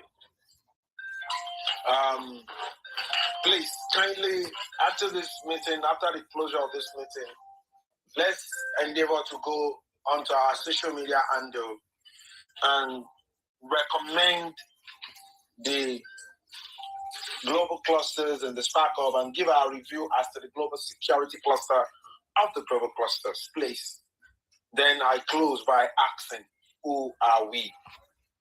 We are a consortium of professionals or aspiring professionals, technocrats or aspiring technocrats, entrepreneurs or aspiring entrepreneurs. We share the accurate knowledge of our industry. Why? Because that's what gives us the right power, accurate information. Because that is the bridge between where we are and where we ought to be. Accurate connection, because to whom we are connected to determines what we collect. We're not just a social media platform. We are the first nation-building social media platform on earth. And our mantra is MAGA, Make Africa Great Again. In every unique African nation, we have a different mantra. For instance, in Nigeria, it's Make Africa and Nigeria. Bless you. Bless you. In Ghana, we say Make Africa and Ghana Great Again. In Kenya, we say Make Africa and Kenya Great Again. So we have different mind surgeries on a daily basis. You know, we have different mind surgeries on a daily basis where we educate ourselves from the mind surgery revolution to people to survival strategies in the new normal to humanity revolution to kindness and genuine love revolution to Project ARE, agricultural, real estate and exports, to accurate knowledge and information revolution, to take action revolution, to the certificate revolution, to pharmacogenetics revolution, to let's talk security revolution by Gbenga that we're currently having right now, to accurate knowledge and information, accurate connection revolution, to the 360 moral network revolution, to people revolution. All of these things are what we do. Every day there is something for every day. So what I would say, join us. Let's do this together. Let us do this together. So having said that, we'll meet in the evening on accurate connection, universal connection revolution. Thank you. Thank you very much. And as always, Your Excellency, it's always a pleasure to have you here co-hosting with me on a Saturday morning. Thank you for everyone who turned up. It's been an absolute pleasure. I am very, very humbled. Go out there, win, conquer the world, be champions. Thank you, Choko Mene, for your presence today and your input. Thank you, Oluwatomise, for coming back. And I'm pretty sure that we're going to see you again next week. Master Genie, my brother, as always, thank you for your efforts and everything that you do. And Femi, I know you came in a bit late, but we've been on for a good few hours now, and it's been absolutely fantastic. But we're here every Saturday morning, 9:30, doing this. Please invite people, and don't forget to share. Continue to support. When you come on, please don't forget to click on the heart above my head. That is the fuel that keeps this going. Thank you so much, everyone. I appreciate you all, and I am looking forward to us meeting up again next week. And don't forget, as was said, we have another mind surgery this evening, and it's going to be fantastic. It's going to blow your mind as all the mind surgeries do. So yeah, as you can see from the poster on the global clusters, the global president, the global clusters wants you. Come and join, bring people in. Let's build something beautiful for Africans and Black people as a whole. So, yeah, I will see you guys possibly later on. And for those of you who are Arsenal fans like Choco Monet, good luck tonight, and hopefully tomorrow. Hopefully tomorrow we will wake up with sore heads. I am a big Arsenal fan. Oh yes. We are the Arsenal fans. So hopefully tomorrow we will wake up with sore heads after screaming ourselves hoarse this evening in the Champions. Oh yes. Oh yes. London is red. That's right. So guys, good luck and see you guys later. Bye for now. Yeah. Everyone here, please share your WhatsApp number. Let's connect. Yes, sir. Excellent. Thanks, guys. All right.